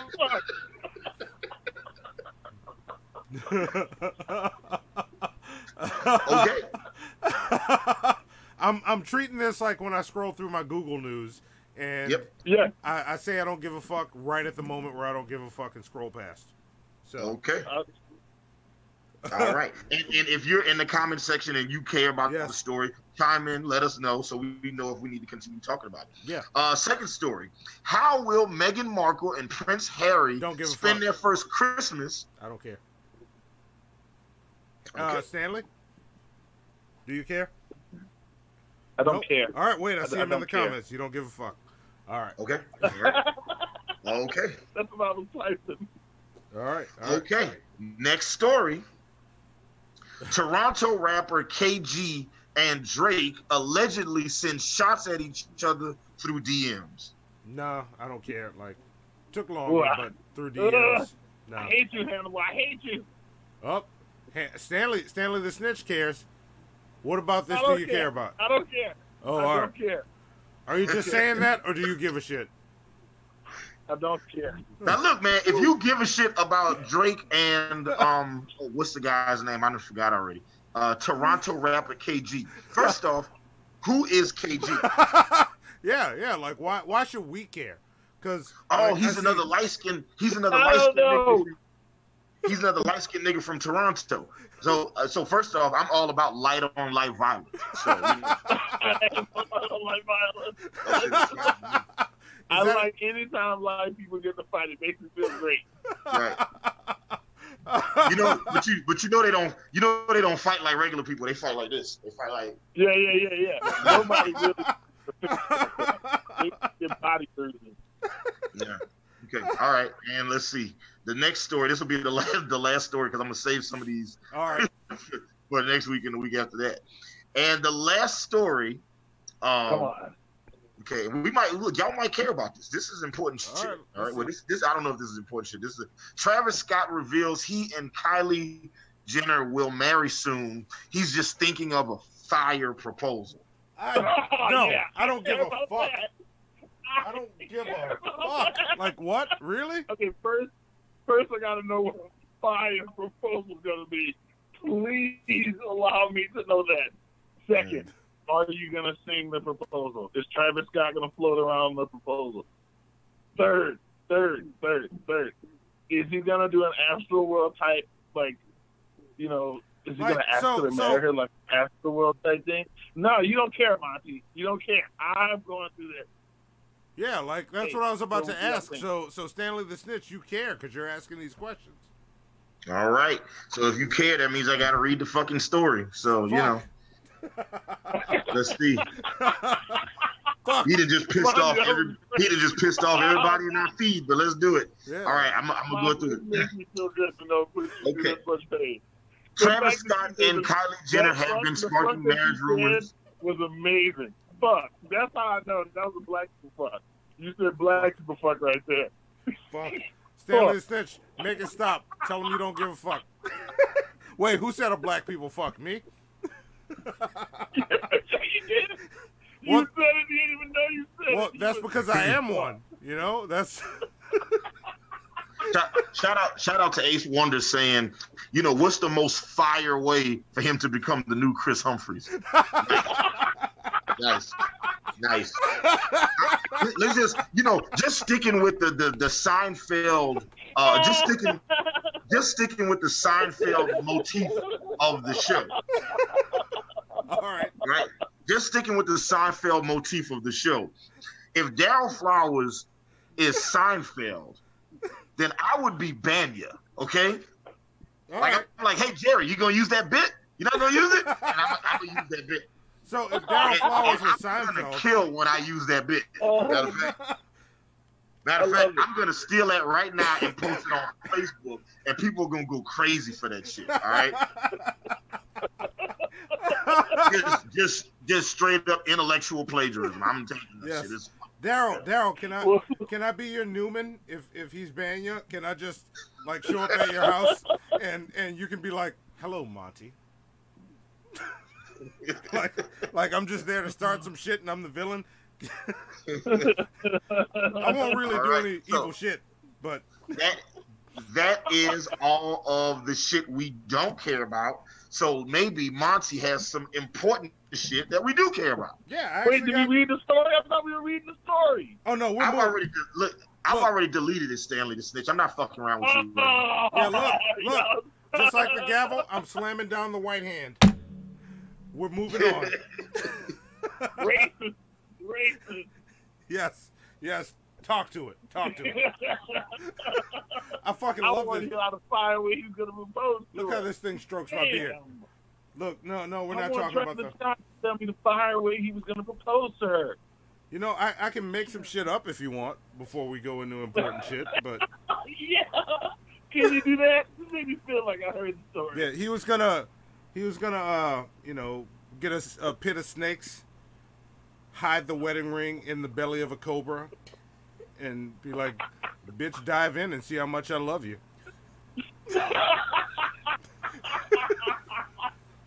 So there you go. That I'm not gonna lie, that is a fire proposal. I would actually very much like to see that shit. But if somebody told you right now that on Bravo on Saturday at 7 p.m.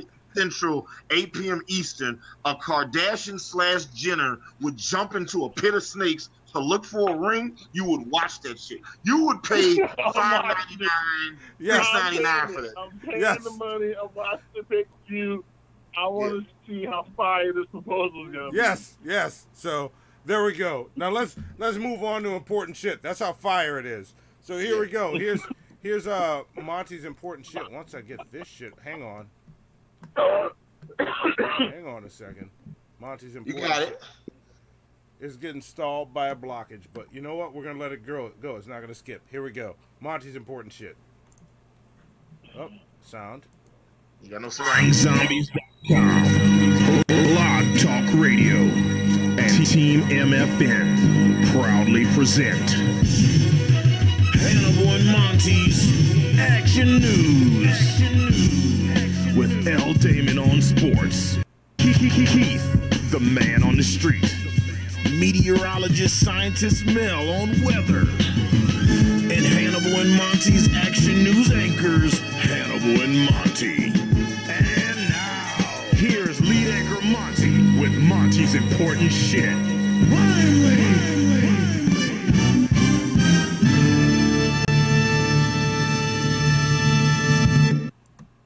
Wow, that was some weird rainbow shit that happened there. Can I just say that was the first time in all of the episodes of Hannibal and Monty's shit show where the intro almost completely played correctly. Yes. That might be the golden. That might be the golden turd winner for 2018.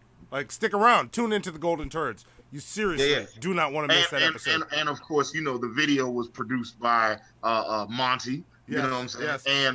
And I and Team MFN, you know, myself, Ace One to Johnny Brasco, we did the music for Monty's important shit. And Benny, you are absolutely right. That is an AZ sample. So 2 points to you for knowing that shit. Wow. It was a sample that was used on AZ's Asiatic album. Man, the song was called Rebirth. That's right. Stanley the Snitch knows his shit.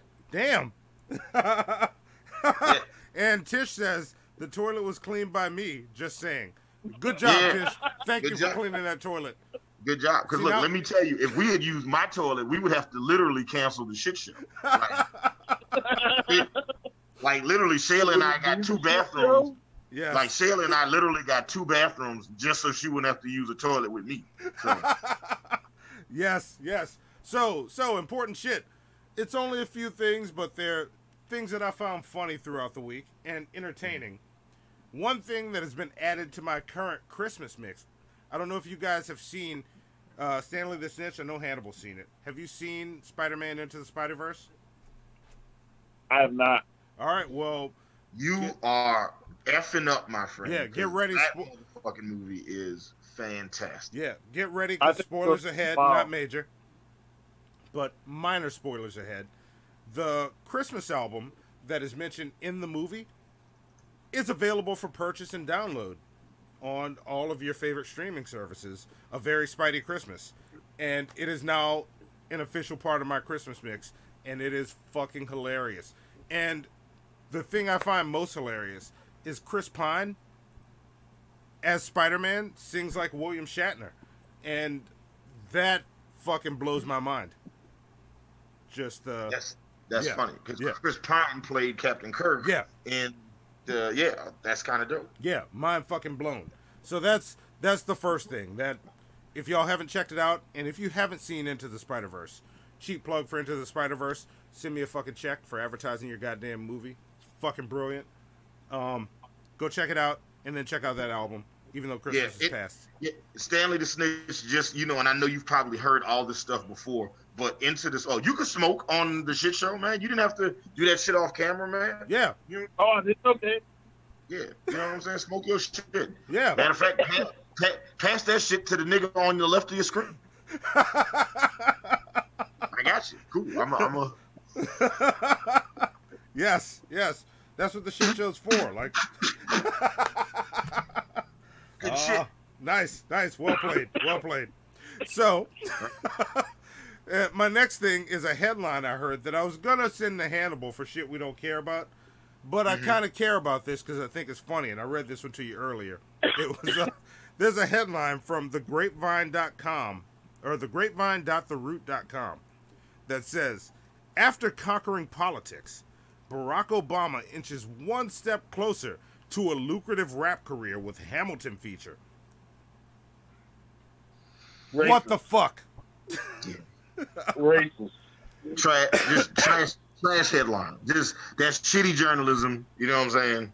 Real toothless stuff. You couldn't think of anything else, buddy? Rap? That's it? That's all you got? Yeah. Well, and I was telling Hannibal that Obama did appear as a feature, and Zoe might not know about this. Obama is featured on the Hammy Drops remix of One Last Time from the Hamilton musical, and Obama's reading George Washington's retirement speech. It is a moment that will send chills up your spine, but it's not a fucking rap feature.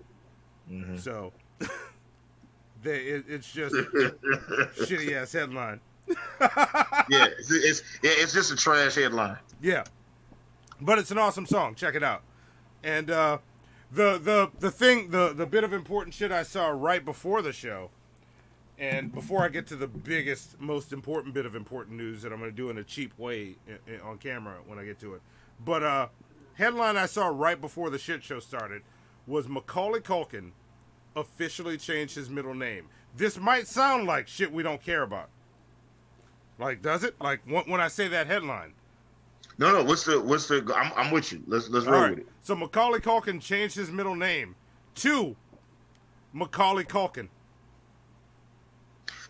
So his name is now Macaulay Culkin. Yes. I like it. Yes. That's gangster. That's gangster. That is amazing. But you know what? He's still keeping it real. Because I ain't gonna lie, I thought he was bad off on meth. And then when I saw him like bouncing back, I was like, okay, he made enough money for him long. See, look, Josh Gordon meet Macaulay Culkin. He was almost gone. Yes. And now he's doing Google commercials. Yes. As Macaulay Culkin. Yeah. Macaulay Culkin. I like it. I like it. If that's not the whitest name I've ever heard, bro, you know what I'm saying? He's gonna win. I used to think Sean Payton was super white, Wait, but Macaulay Culkin. Daryl said about the Obama thing. I bet the article, the author of the article thinks Obama looks like Luke Cage too.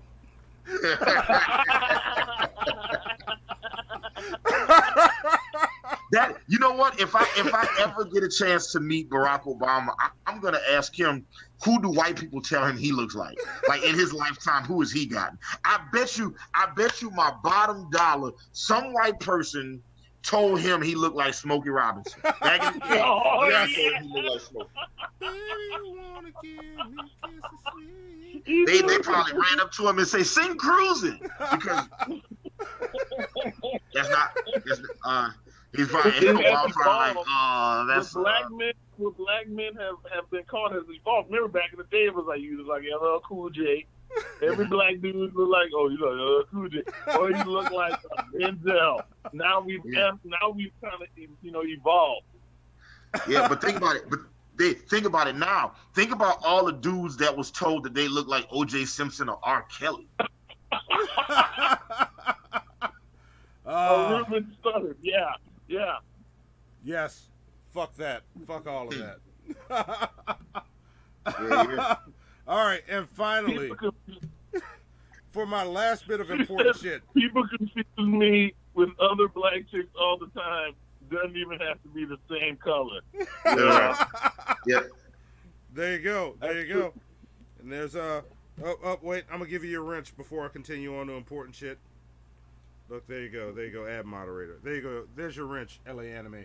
But if anybody's getting out the pocket, you can kick them the fuck off. Yes. Stanley the Snitch, you don't get a wrench yet. I don't care how much you chat. Like, it's coming. This is only your first time in the chat. Don't get cocky. But so, and the top story in important shit. That's that shit, nigga. What you doing? Stop being greedy with the weed. You know what I'm saying? Type of guest this is, bro. Hold up.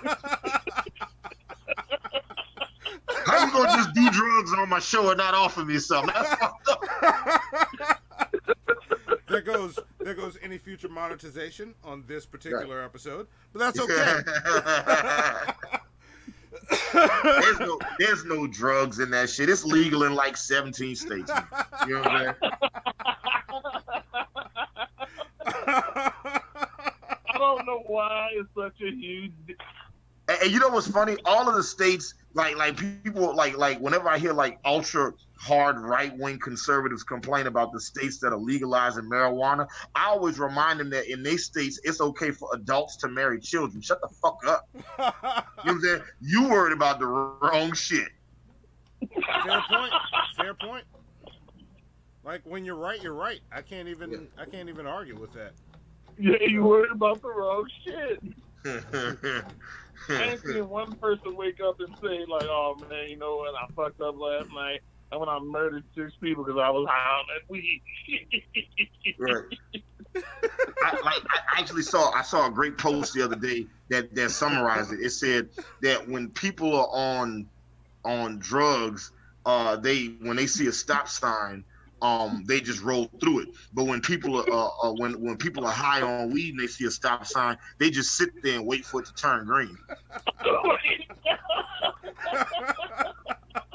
Yo, do y'all remember that old commercial back in the day? It was like a kid that was at like like he was riding his bicycle through like a fast food parking lot, and there was supposed to be some kids that were stoned in the parking lot, and then they run over. Oh yeah. No, I don't think I've seen that one. And it was like it's not okay to smoke weed, or it's like you still think pot is cool. Oh yeah. I didn't get the correlation for like a very long time. I don't understand. What are you trying to say? They had a commercial where it was 2 girls, and the girl introduced her friend. She was like, "This is my friend Rebecca. She used to be so much fun until she started smoking weed. Now she's out all day and does nothing." I remember that commercial. Yep, I remember that shit. Wow. I remember that shit. That shit was awesome. Yeah. I haven't seen that one. That's funny. Last one.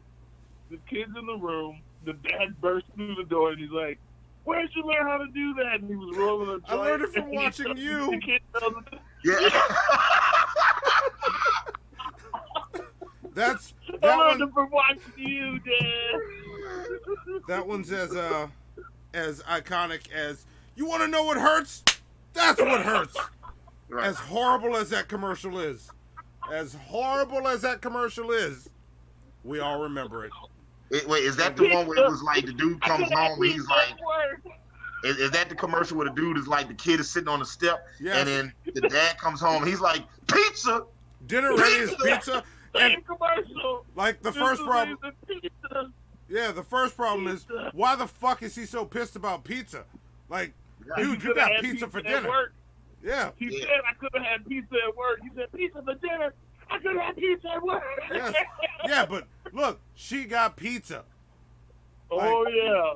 Oh yeah. She got pizza. You know what though? I need to know what kind of pizza it was. I'm not justifying hitting women, anybody hitting nobody. But if he came home from a long day of work and it was like delivery, okay, cool. DiGiorno's, Right. He got her those Tony's pizza.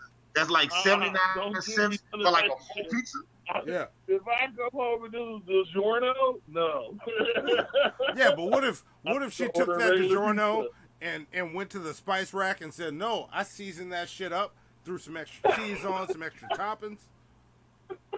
Like that's some work right there. That's pizza. Like, you can't be mad at that.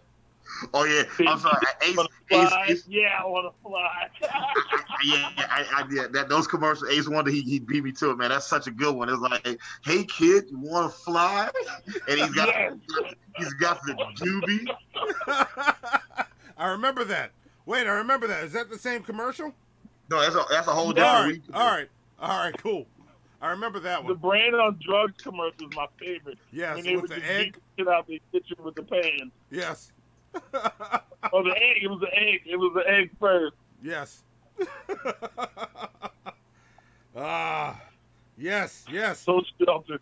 Our childhood was so sheltered.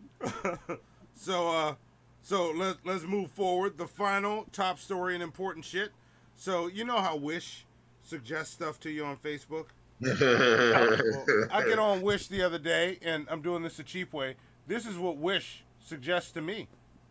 Once I get it clear. Is it clear enough? Yeah, it's clear. I never saw it. What the fuck is that? Yep.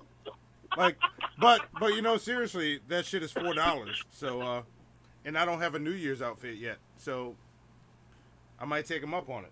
But there you go. So here's the thing though, because it's Wish. Outside of the fact that because you're getting clothes, it's definitely not gonna fit. If you order it now, you might get it in February. That's true. Might. That's true. So it won't be here for New Year's. So maybe I'll get it. And that'll be my next head wrap for the shit show. There you go. So there we go. That's important shit. Emily said you'd have to order an XXXXXXXXXL. What the fuck are you trying to say, Emily? God damn. Are you trying to replace the mongoose? I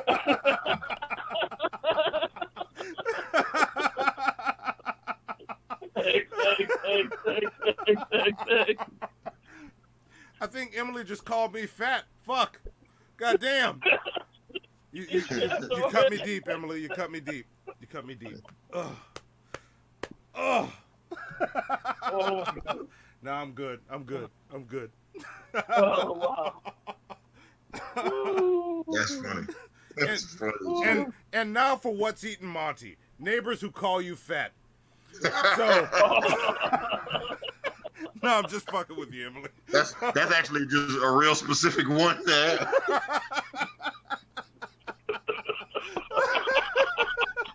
So you know how sometimes your neighbor calls you fat? You know what I'm talking about, right?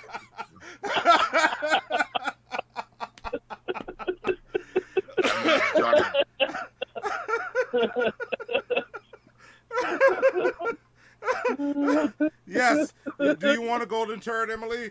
The best neighbor to call Monty fat There you go. Look, you know what? That's a category. That's a category.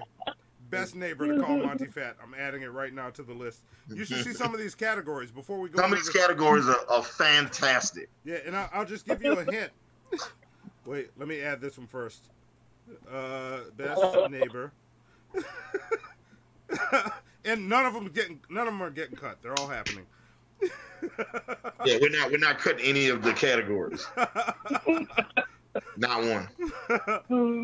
And I'll give you some of the ones that the fans may get to vote on. There are 19 altogether so far, but one of them is going to be the most troublesome ex-girlfriend.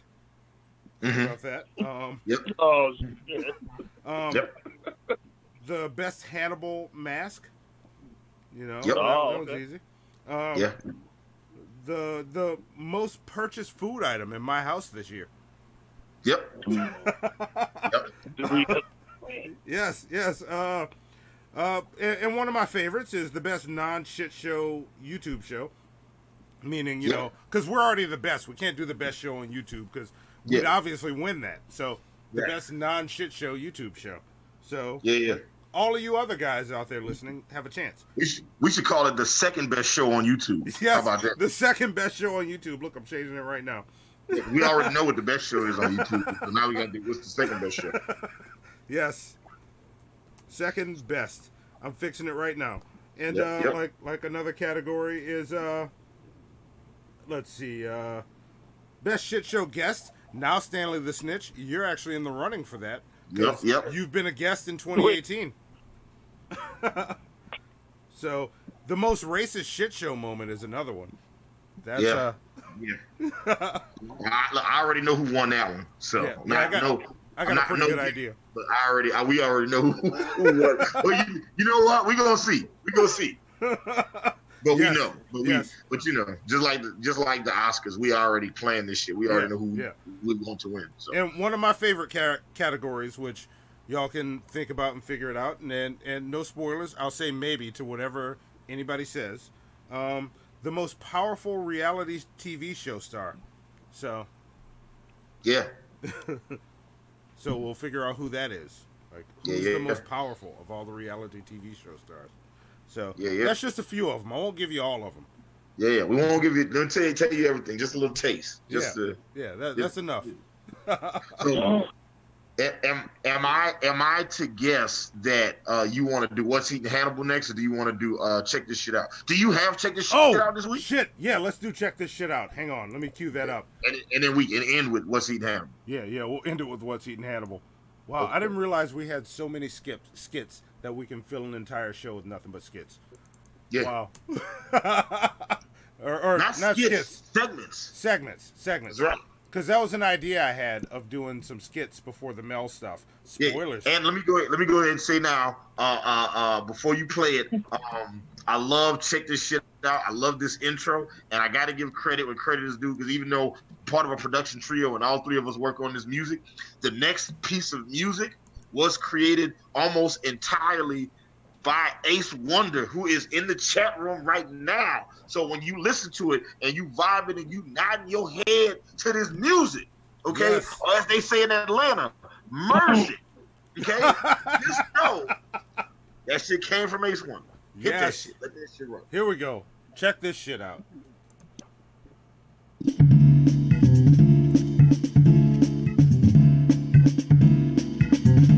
Hannibal and Monty's Shit Show presents. Check that shit out. What is that? I didn't know they made them like that. I don't even understand what I'm seeing. Remember that shit I gave you last week, nigga? It's nothing, nigga. It's nothing. It's nothing, nigga. Nigga, it's nothing. This shit right here, nigga. This shit right here, nigga. Right here. This shit, nigga. This shit here, nigga. Check this shit out. Name is Crypto Chronicles like, nigga.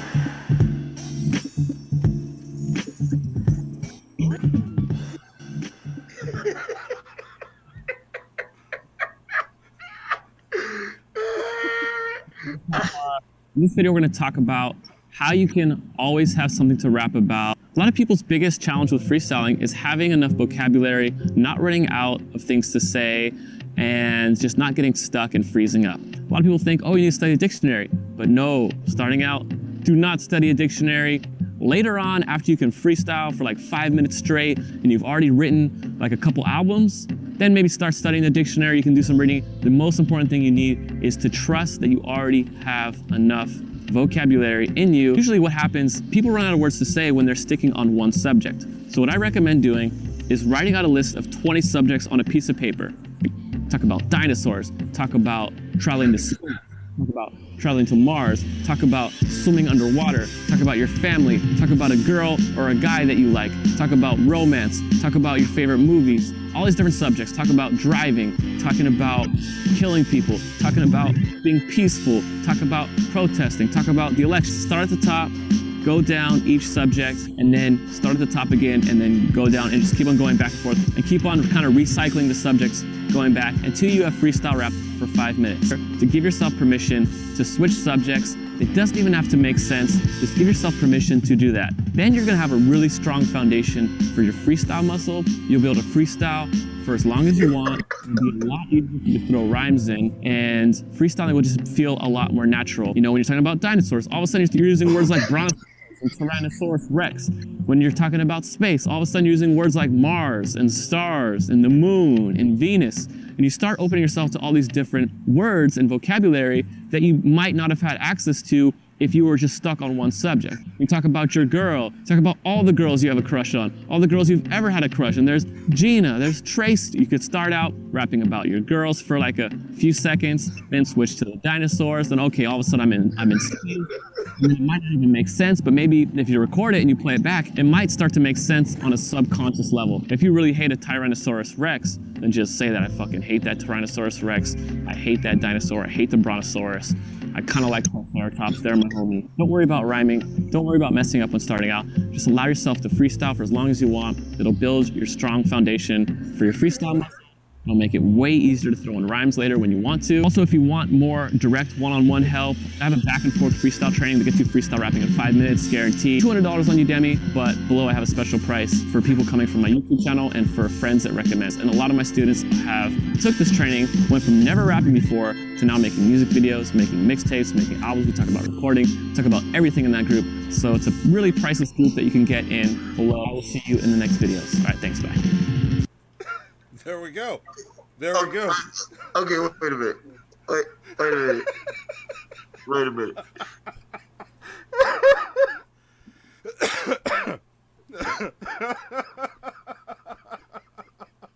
Just 1 second.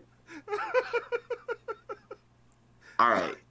So I want to start at the end first. Okay, okay.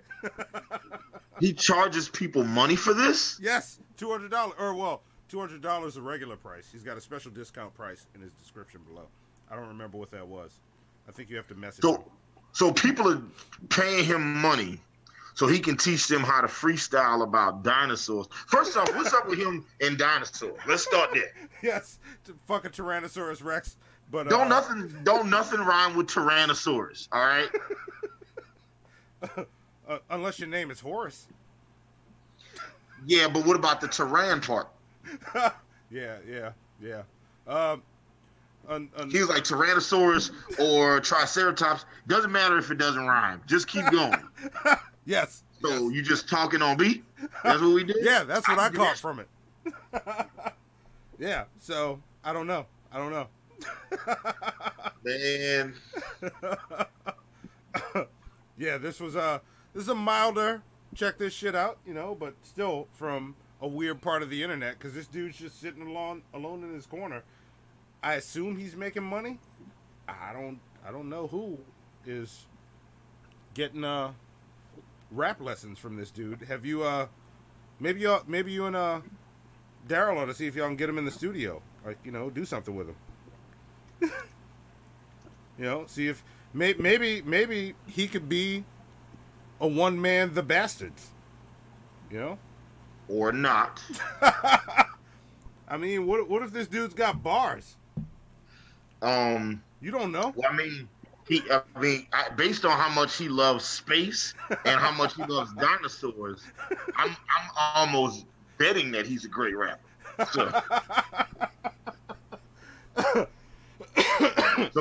look, Emily posted in the chat. She said, when we was trying to figure out words that rhyme with Tyran, she said Iran or I can, and you said Horus, so I put it together.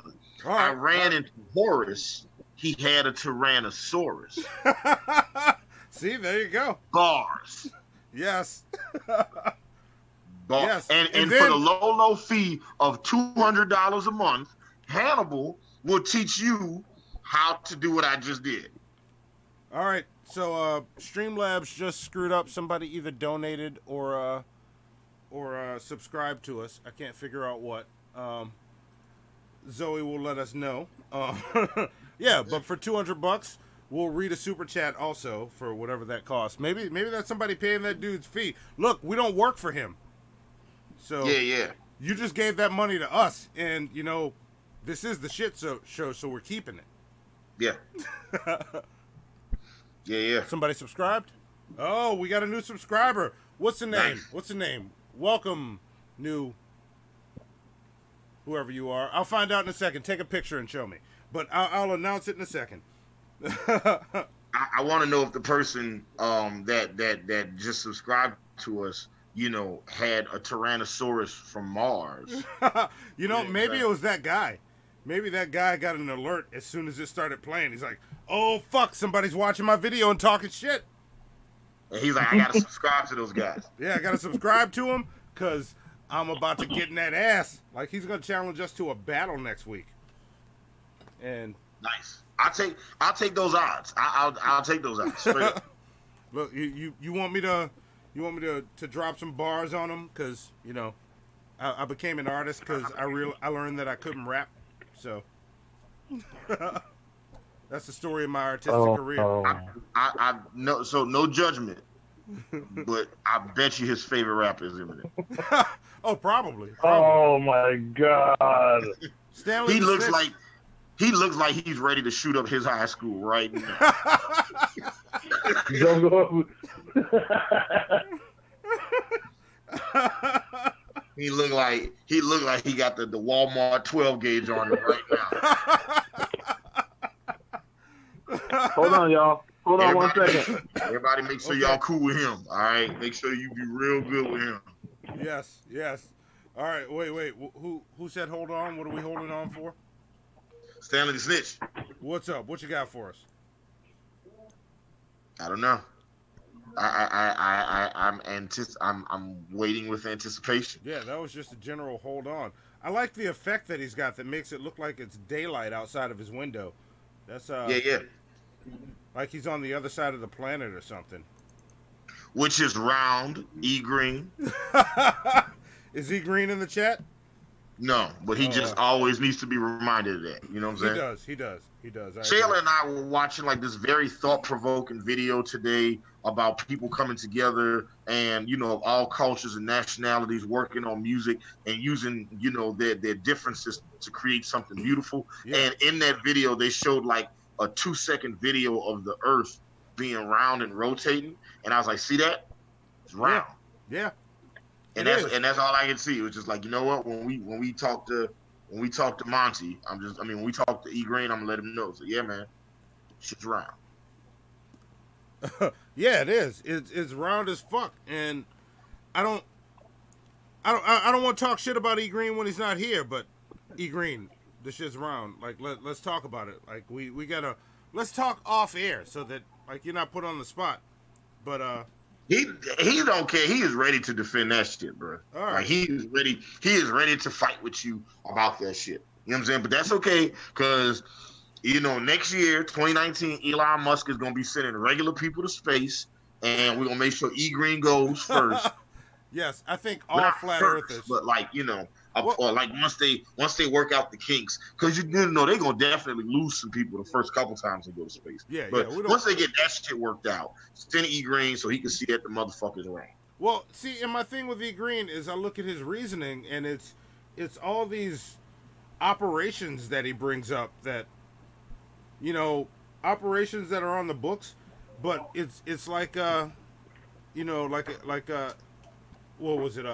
Inigo Montoya says, you keep using these words. I don't think it means what you think it means. I don't think these operations mean what he thinks they mean. Yeah.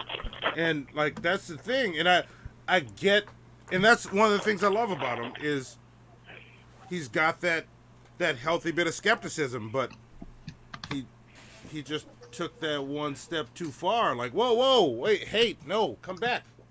Let's stay in the realm of reality before we keep going to the point where we start thinking the Earth is flat. Yep. That's all I'm saying. Because once you question too much, like we might start thinking, like I can make an argument that they're lying to us about the color red. Like that's not actually red. Like they just told us that's red. That's actually blue. Yep. And I can make y'all believe that shit. Yeah. Not me. Oh, I can make you believe it for sure, Stanley Snitch.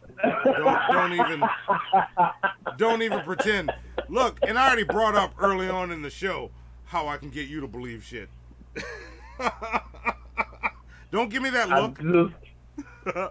Oh man, you know I've been reading a lot of X Factor now, and I feel bad for Cyclops.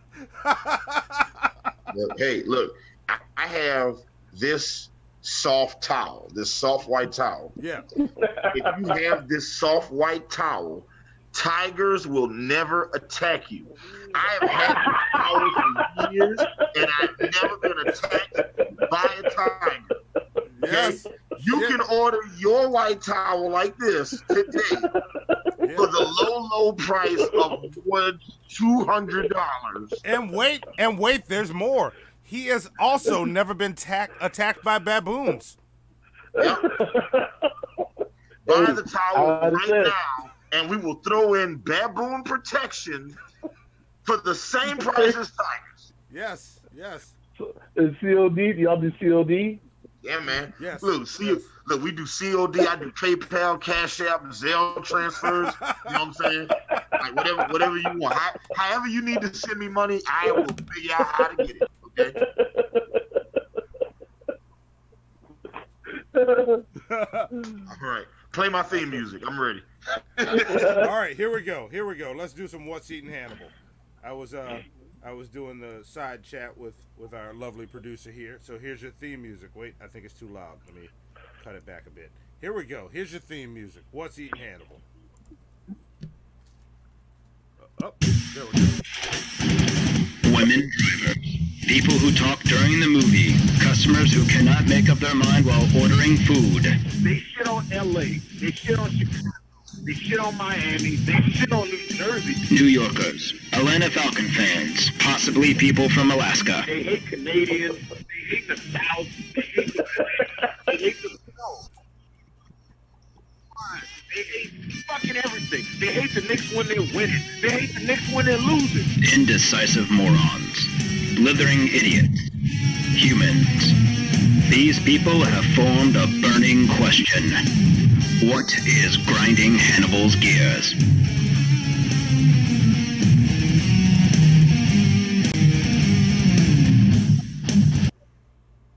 Yeah. There we go.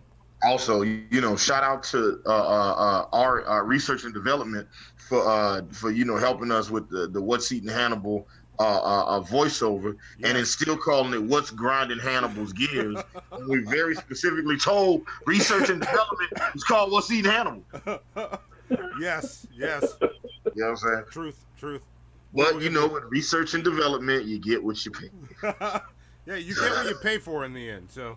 Yeah, so that's that's on me, baby. I'm on you, baby. Anyway, that's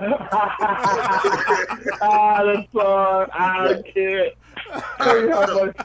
That kid Gunner, his voice always gets me. What's Eating Hannibal today? All right, so couple weeks ago, he did it. Right. Look, listen. Yeah. All right, here we go. So last week, a couple weeks ago, matter of fact, it was the day before Thanksgiving, right?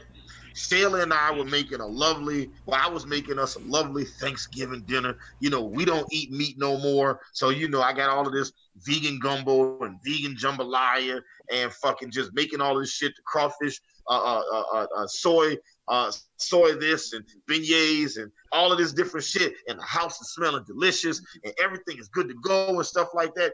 And then we go to make the very last thing, which is I like to make apple pie. I love apple pie. And that irony is I don't like other pies, but I love apple for some reason. That's not a main part of the story. What is important about the story is when I went to make the motherfucking pie, the motherfucking oven just cut off mid-pie. Okay? Motherfucking oven just stopped working. This is the story of my shit-ass maintenance department here at the apartment in which I live. All right, let's see what we got.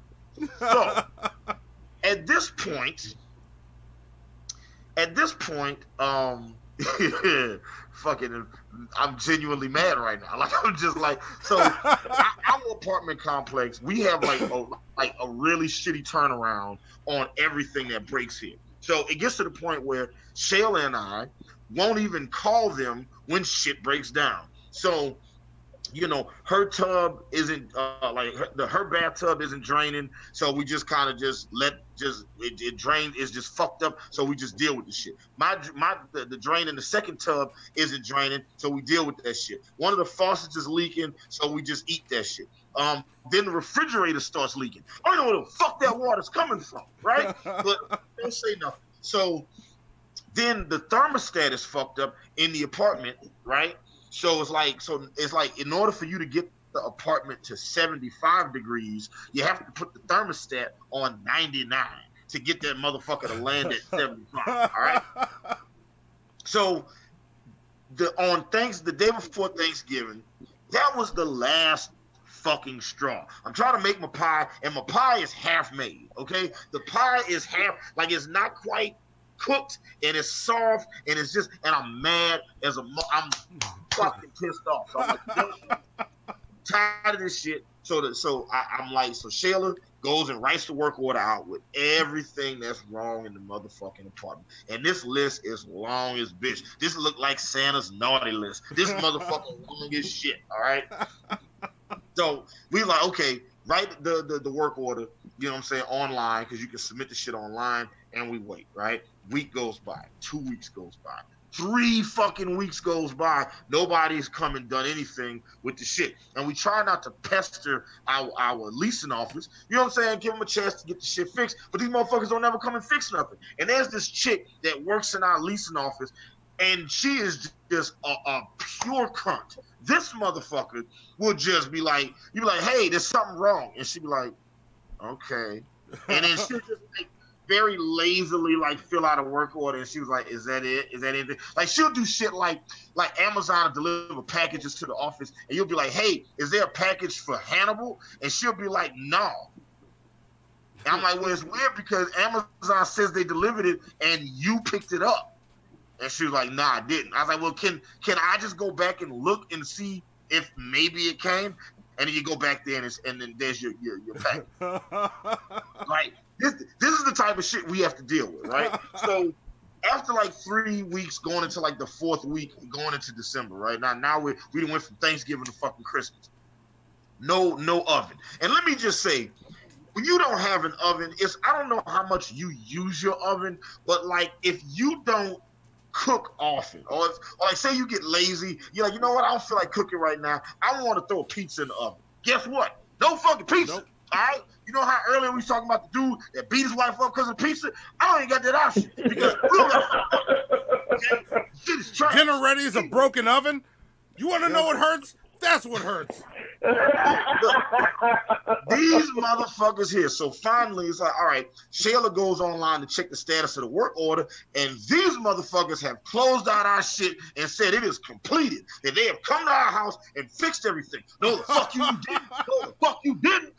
So, all right, we end end up going to the leasing office, and it's like, yo, y'all done closed out all these orders and said that y'all done fixed all this shit. You did nobody come to our house? The oven is still fucked up. The heater don't go over 75 degrees. We got 2 goddamn towels that won't drain. We got a faucet that's fucking leaking. You know what I'm saying? Y'all ain't fixed none of this shit. You know what I'm saying? Wow. So have the conversation with the guy working in the leasing office, and he's like, oh, we're sorry about that, sir. Don't know why that happened. We'll send somebody out to fix it today. Now, that particular day, Shayla and I were going to the movies. We went and saw Spider-Verse, and what else the fuck did we see that day? We saw something else. We saw something bad, and then we seen that. Oh, we seen Mortal Engines, and then we seen Into the Spider-Verse, right? So we went and saw those 2 movies, and when we came back, there was a maintenance note on our door, for completed work orders, right? Now, I didn't have anything checked off or written down on it, right? And I feel some type of way about people coming in my motherfucking house when I'm not motherfucking here, okay? Yeah. But that ain't what the story is about, because I can definitely go off on a whole other rant about that shit. You know what I'm saying? When we walk into our house, the house is hot as fuck, okay? The house is burning up. The house is so fucking hot that the walls are sweating, okay? The shit is hot as fuck. So Shayla and I instantly was like, okay, so we go to the thermostat, and thermostat's working now. It goes above 75, and I'm gonna come back to that in a second, right? So we start inspecting the house to see what else they fixed. Shayla instantly checks tub number 1, the drain is still fucked up. I check tub number 2, drain is still fucked up. I check the faucet, that motherfucker's still leaking. I check the oven, that motherfucker's still broke. And we check the refrigerator, and there's no water. So I was like, okay, well, maybe they fixed the refrigerator, so at least we don't got a leaking refrigerator, right? Wrong.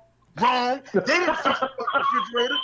This motherfucker went and grabbed one of our bath towels and used that shit to soak up the water.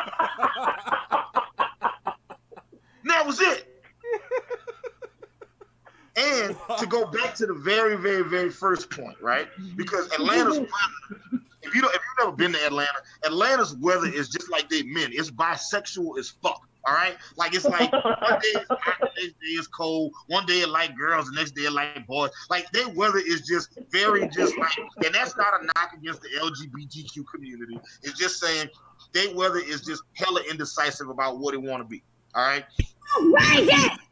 One day it's hot, one day it's 70 degrees, the next day it's 35. One day it's raining, the next day it's snowing. Like it don't never know what the fuck you want to be. The shit is trash. You know what I'm saying? So in these last couple months, it's been very cold. So it'll get down to like 30, 35 degrees, and it'll get like really cold in the house. And if the thermostat doesn't go above 75, it sucks. I'm glad they fixed the thermostat. But as a giant fuck you to me and Shayla, these assholes left it on 90 fucking 9 and then left out the house. Fuck you, maintenance man.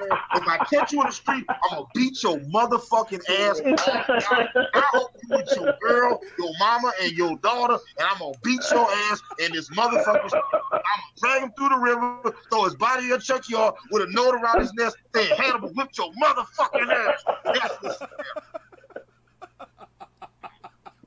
pissed me off. How you gonna just fix my thermostat, set that shit on 99, and leave? Walk out. You know what I'm saying? You know how mad I would be if anybody came to my house and put my thermostat in either direction. That's mine. I'm gonna beat your ass. I'm gonna beat your ass. And I still don't got no oven. We still don't got no oven. We still can't make no motherfucking pizza. Because the walls were sweating. It was so hot. Fuck. Trash. I want to talk to you and your man in your face. When I find this motherfucker, and then so a day or two, like a couple days after that, I'm out rideshare driving, right? And this is the post-credit scene at the Marvel movie, right? Yes. So yes. You know what I'm saying? So the movie's ended, credits roll, boom. So I'm out Lyft driving, Uber driving, and the first person I pick up also lives in my apartment complex. Now my apartment complex it's two complexes side by side, right? And so So I go pick up somebody from the other side, and the guy I pick up happens to be a maintenance man for the other side, not for my side, right? So I'm like, oh, you maintenance? So I start telling him about my maintenance issues. And he says, oh, yeah, man, them guys on your side, they ain't shit. They don't do nothing. All I do is see them phones all fucking day. They don't fix shit. Wow. Wow. Oh, yeah. When I see my maintenance man, okay, I like as the late great Bernie Mac said, I'm gonna bust his motherfucking head to the white meat. It's gonna be some furniture moving around when I see this nigga. Fucked up. All right, I'm talking about wrestling moves in real life. Okay. The drum, the drain drains now in the tub. It fixed itself. Shit. Trash. It's She trash. said this tub fixed itself. It was like, hey man, look, I'm just tired of this, man. I'm gonna fix myself, man. I'm gonna go ahead and fix myself. I'm sorry, man. I need that to happen. I need my oven. All right, you know what I'm saying? You know It's how coming, hard it is to allegedly make weed brownies if you ain't got no oven. All right. I said allegedly. You know Maybe you can get a toast. You know what I'm saying? It's just trash. Yes. That's what's eating Hannibal. When I like on site, when I see him, I'm fucking him up. I'm talking about for real. I'm hitting everybody with the Goldberg spear, straight RKOs for everybody. All right. Wow. I'm telling y'all, wrestling moves in real life. Look at what I'm trying to tell y'all. All right, okay? Yes. Socko. Y'all got a new oven. Socko, okay? Somebody's getting Socko. I'm not bullshit. The new oven. Y'all got a new oven in September. It's in there. Yeah, they get, and then this is the second time the motherfucking oven is broke. So the first time it broke, it took them like 3 months to fix the shit, and they just gave us a whole new oven. And then after so the first time the oven broke, these motherfuckers gave us like a new panel for the oven, right? Like it was like, oh yeah, it's just dirty. No, nigga, the shit don't cut on. Wow. You know, the shit my oven like a bad girlfriend. The shit don't get hot down there. All right, the shit dead. The shit trash.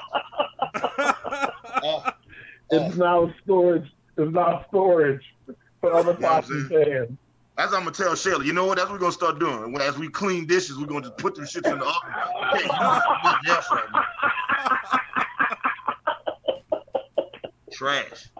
See, y'all ought to just send your rent in with send it with an invoice for whoever you paid short that amount to fix whatever the fuck's broken. Yeah, and put the money inside the oven. I want to do that. I want to unleash my inner white privilege. Yes, and just that's what be I was like, gonna say. Do some white people shit. You know what, pal? You know what? Ace, you're not getting your rent until these things get fixed. Listen, Gaylord. Listen, I hired a plumber to come and fix my drains. Here's his bill minus my rent. I would love to do that shit. I would love to do that shit. But as much as I would love to tap into my inner white privilege, the black man that is me knows that not only will I get evicted, but they'll find a way to arrest me. So I can't do nothing. I gotta just deal with it. You know what I'm saying? Trash. Here's the shit show ending a near hug. Say hi to the people, Zoe. What's up, Zoe? Zoe don't say nothing. You know what I'm saying? Look, we're trying to get.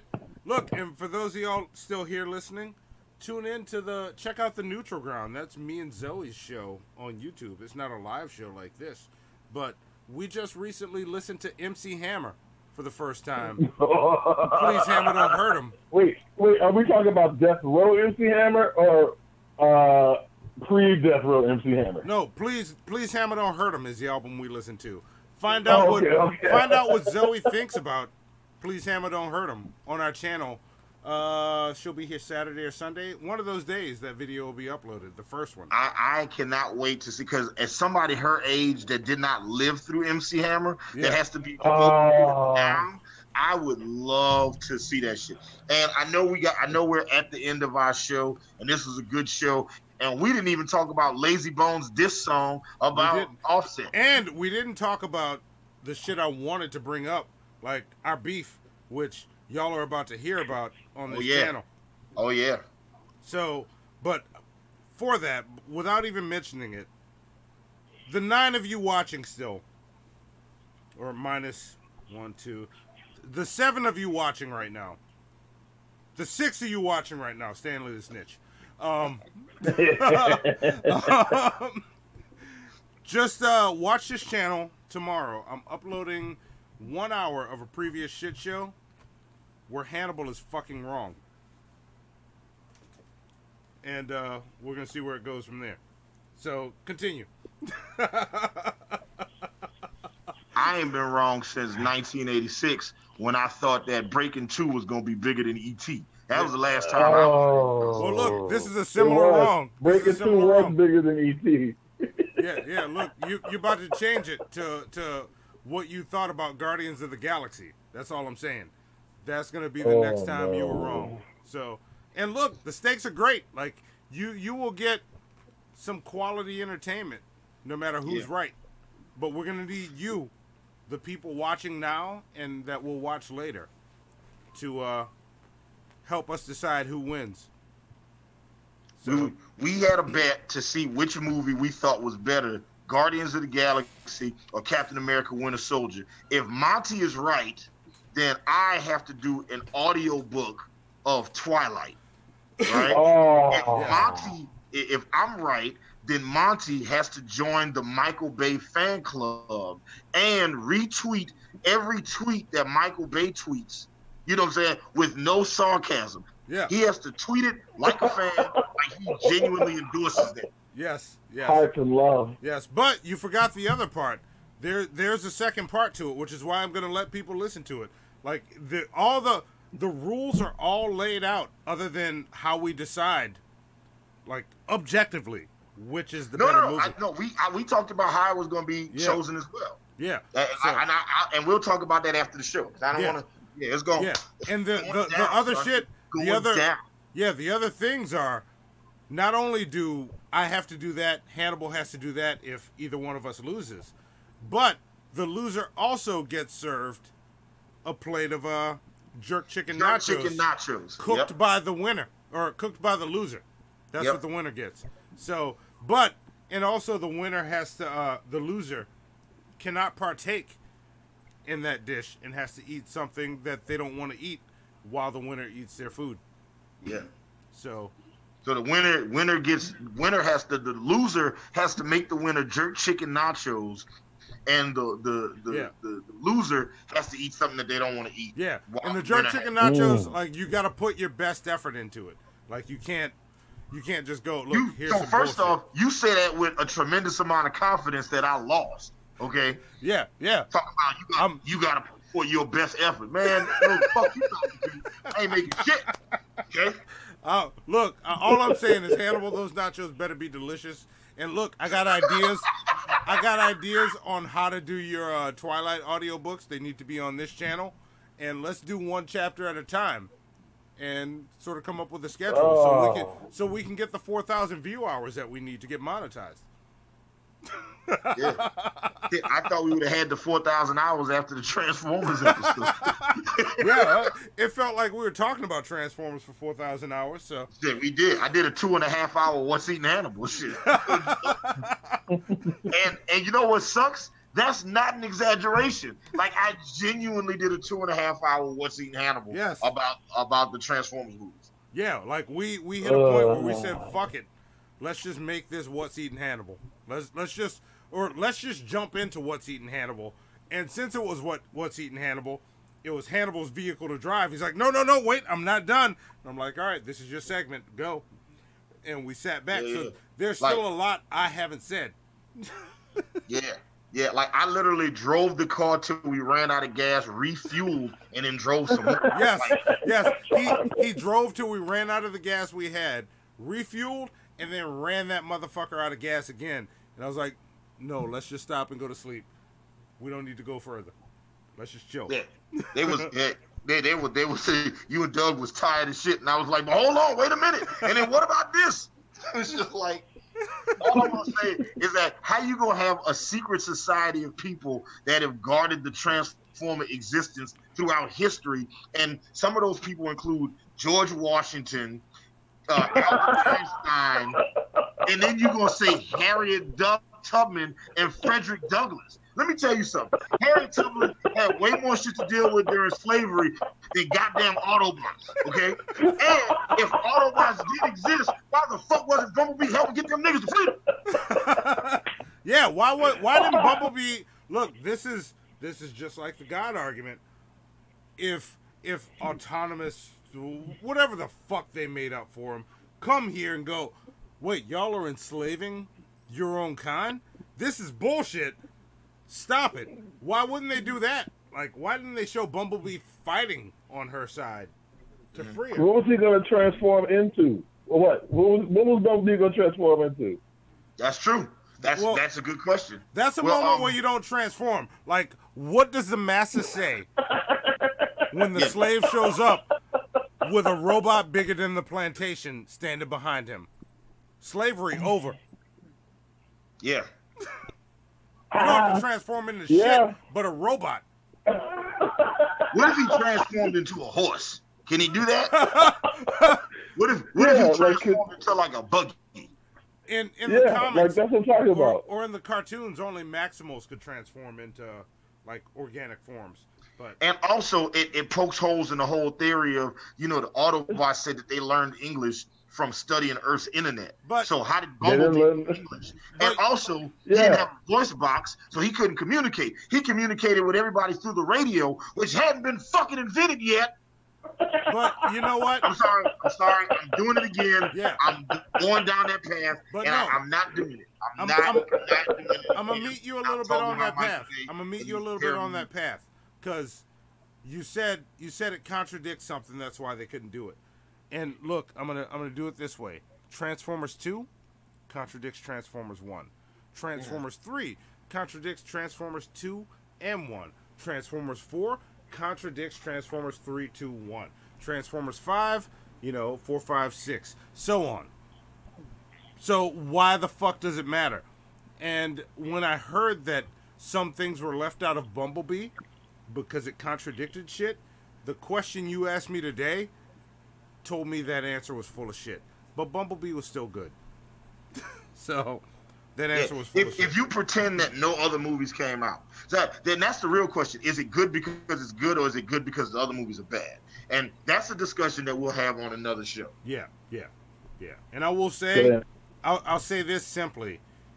As a child that grew up on Transformers, if you are that child, you'll really like this movie. You're not going to love it. You're going to really like it. Because I did. I walked out and I was like, wow, I really like it. And music spoiler, there's a really shitty, piss poor fucking cover of Africa. Oh, no. In the movie. Yeah, and without seeing the movie, I know exactly which one you're talking about because they're playing that shit on the radio right now. Oh, that is fucking bullshit. I'm wildly disappointed. Yeah, if you want to listen to a cover of Africa, listen to Weezer's. They knocked it out of the fucking park. Like Weezer, like that might need to be another shit show. That's not a torturous shit show. Weezer is good. So.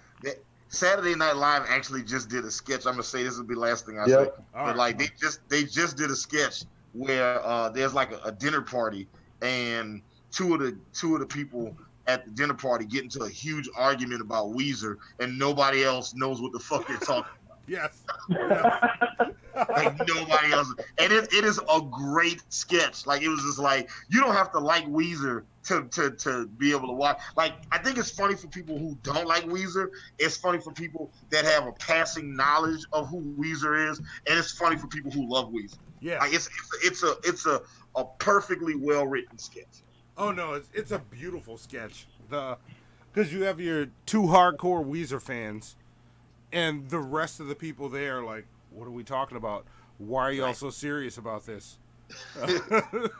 I don't know. Should we care about this? Yes. Yeah. The most important thing Weezer's ever done. What? Yeah. Oh, I'm getting old. Hang on. I'm gearing up for the end of the show that we're heading to, and I got to put my fucking glasses on like an old man. Because I can't see this shit. And I got to have it queued up before I, what did I do? Hang on. Yeah.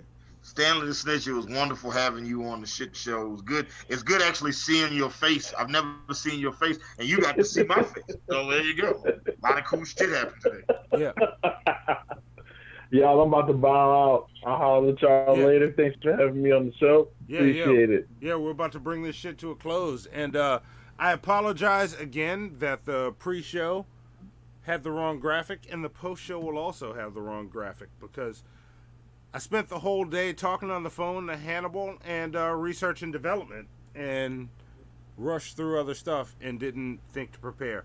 So that's my fault. The irony is all our conversations is 2 hours of us talking shit.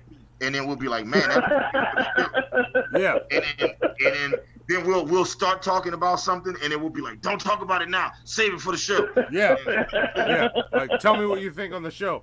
So I'm actually thinking that maybe whenever you want to call me, unless it's like, you know, some shit that's just like we don't want to put public, like friend shit, then you should just call me on Zoom and I'll hit broadcast, and let's get the fourth out. Let's get our YouTube hours that way. Yeah. Because I'm with it. That's all this show is. So. Let's just do surprise shows with the scheduled shows. The rest won't be promised. So here we go. And Stanley the Snitch, since you're new here, this is a new thing for the shit show. Hannibal's holding something up. What is that? Nothing. I was curious to see which way I have to hold it for it to show the right way. I gotta hold it back. I'm gonna show you my white hand. There you go. Gotcha. Nice. Let it stroke my beard before we move on. But so this is how we close the shit show. But before we do, Stanley the Snitch, do you have anything left to say? I'll be watching.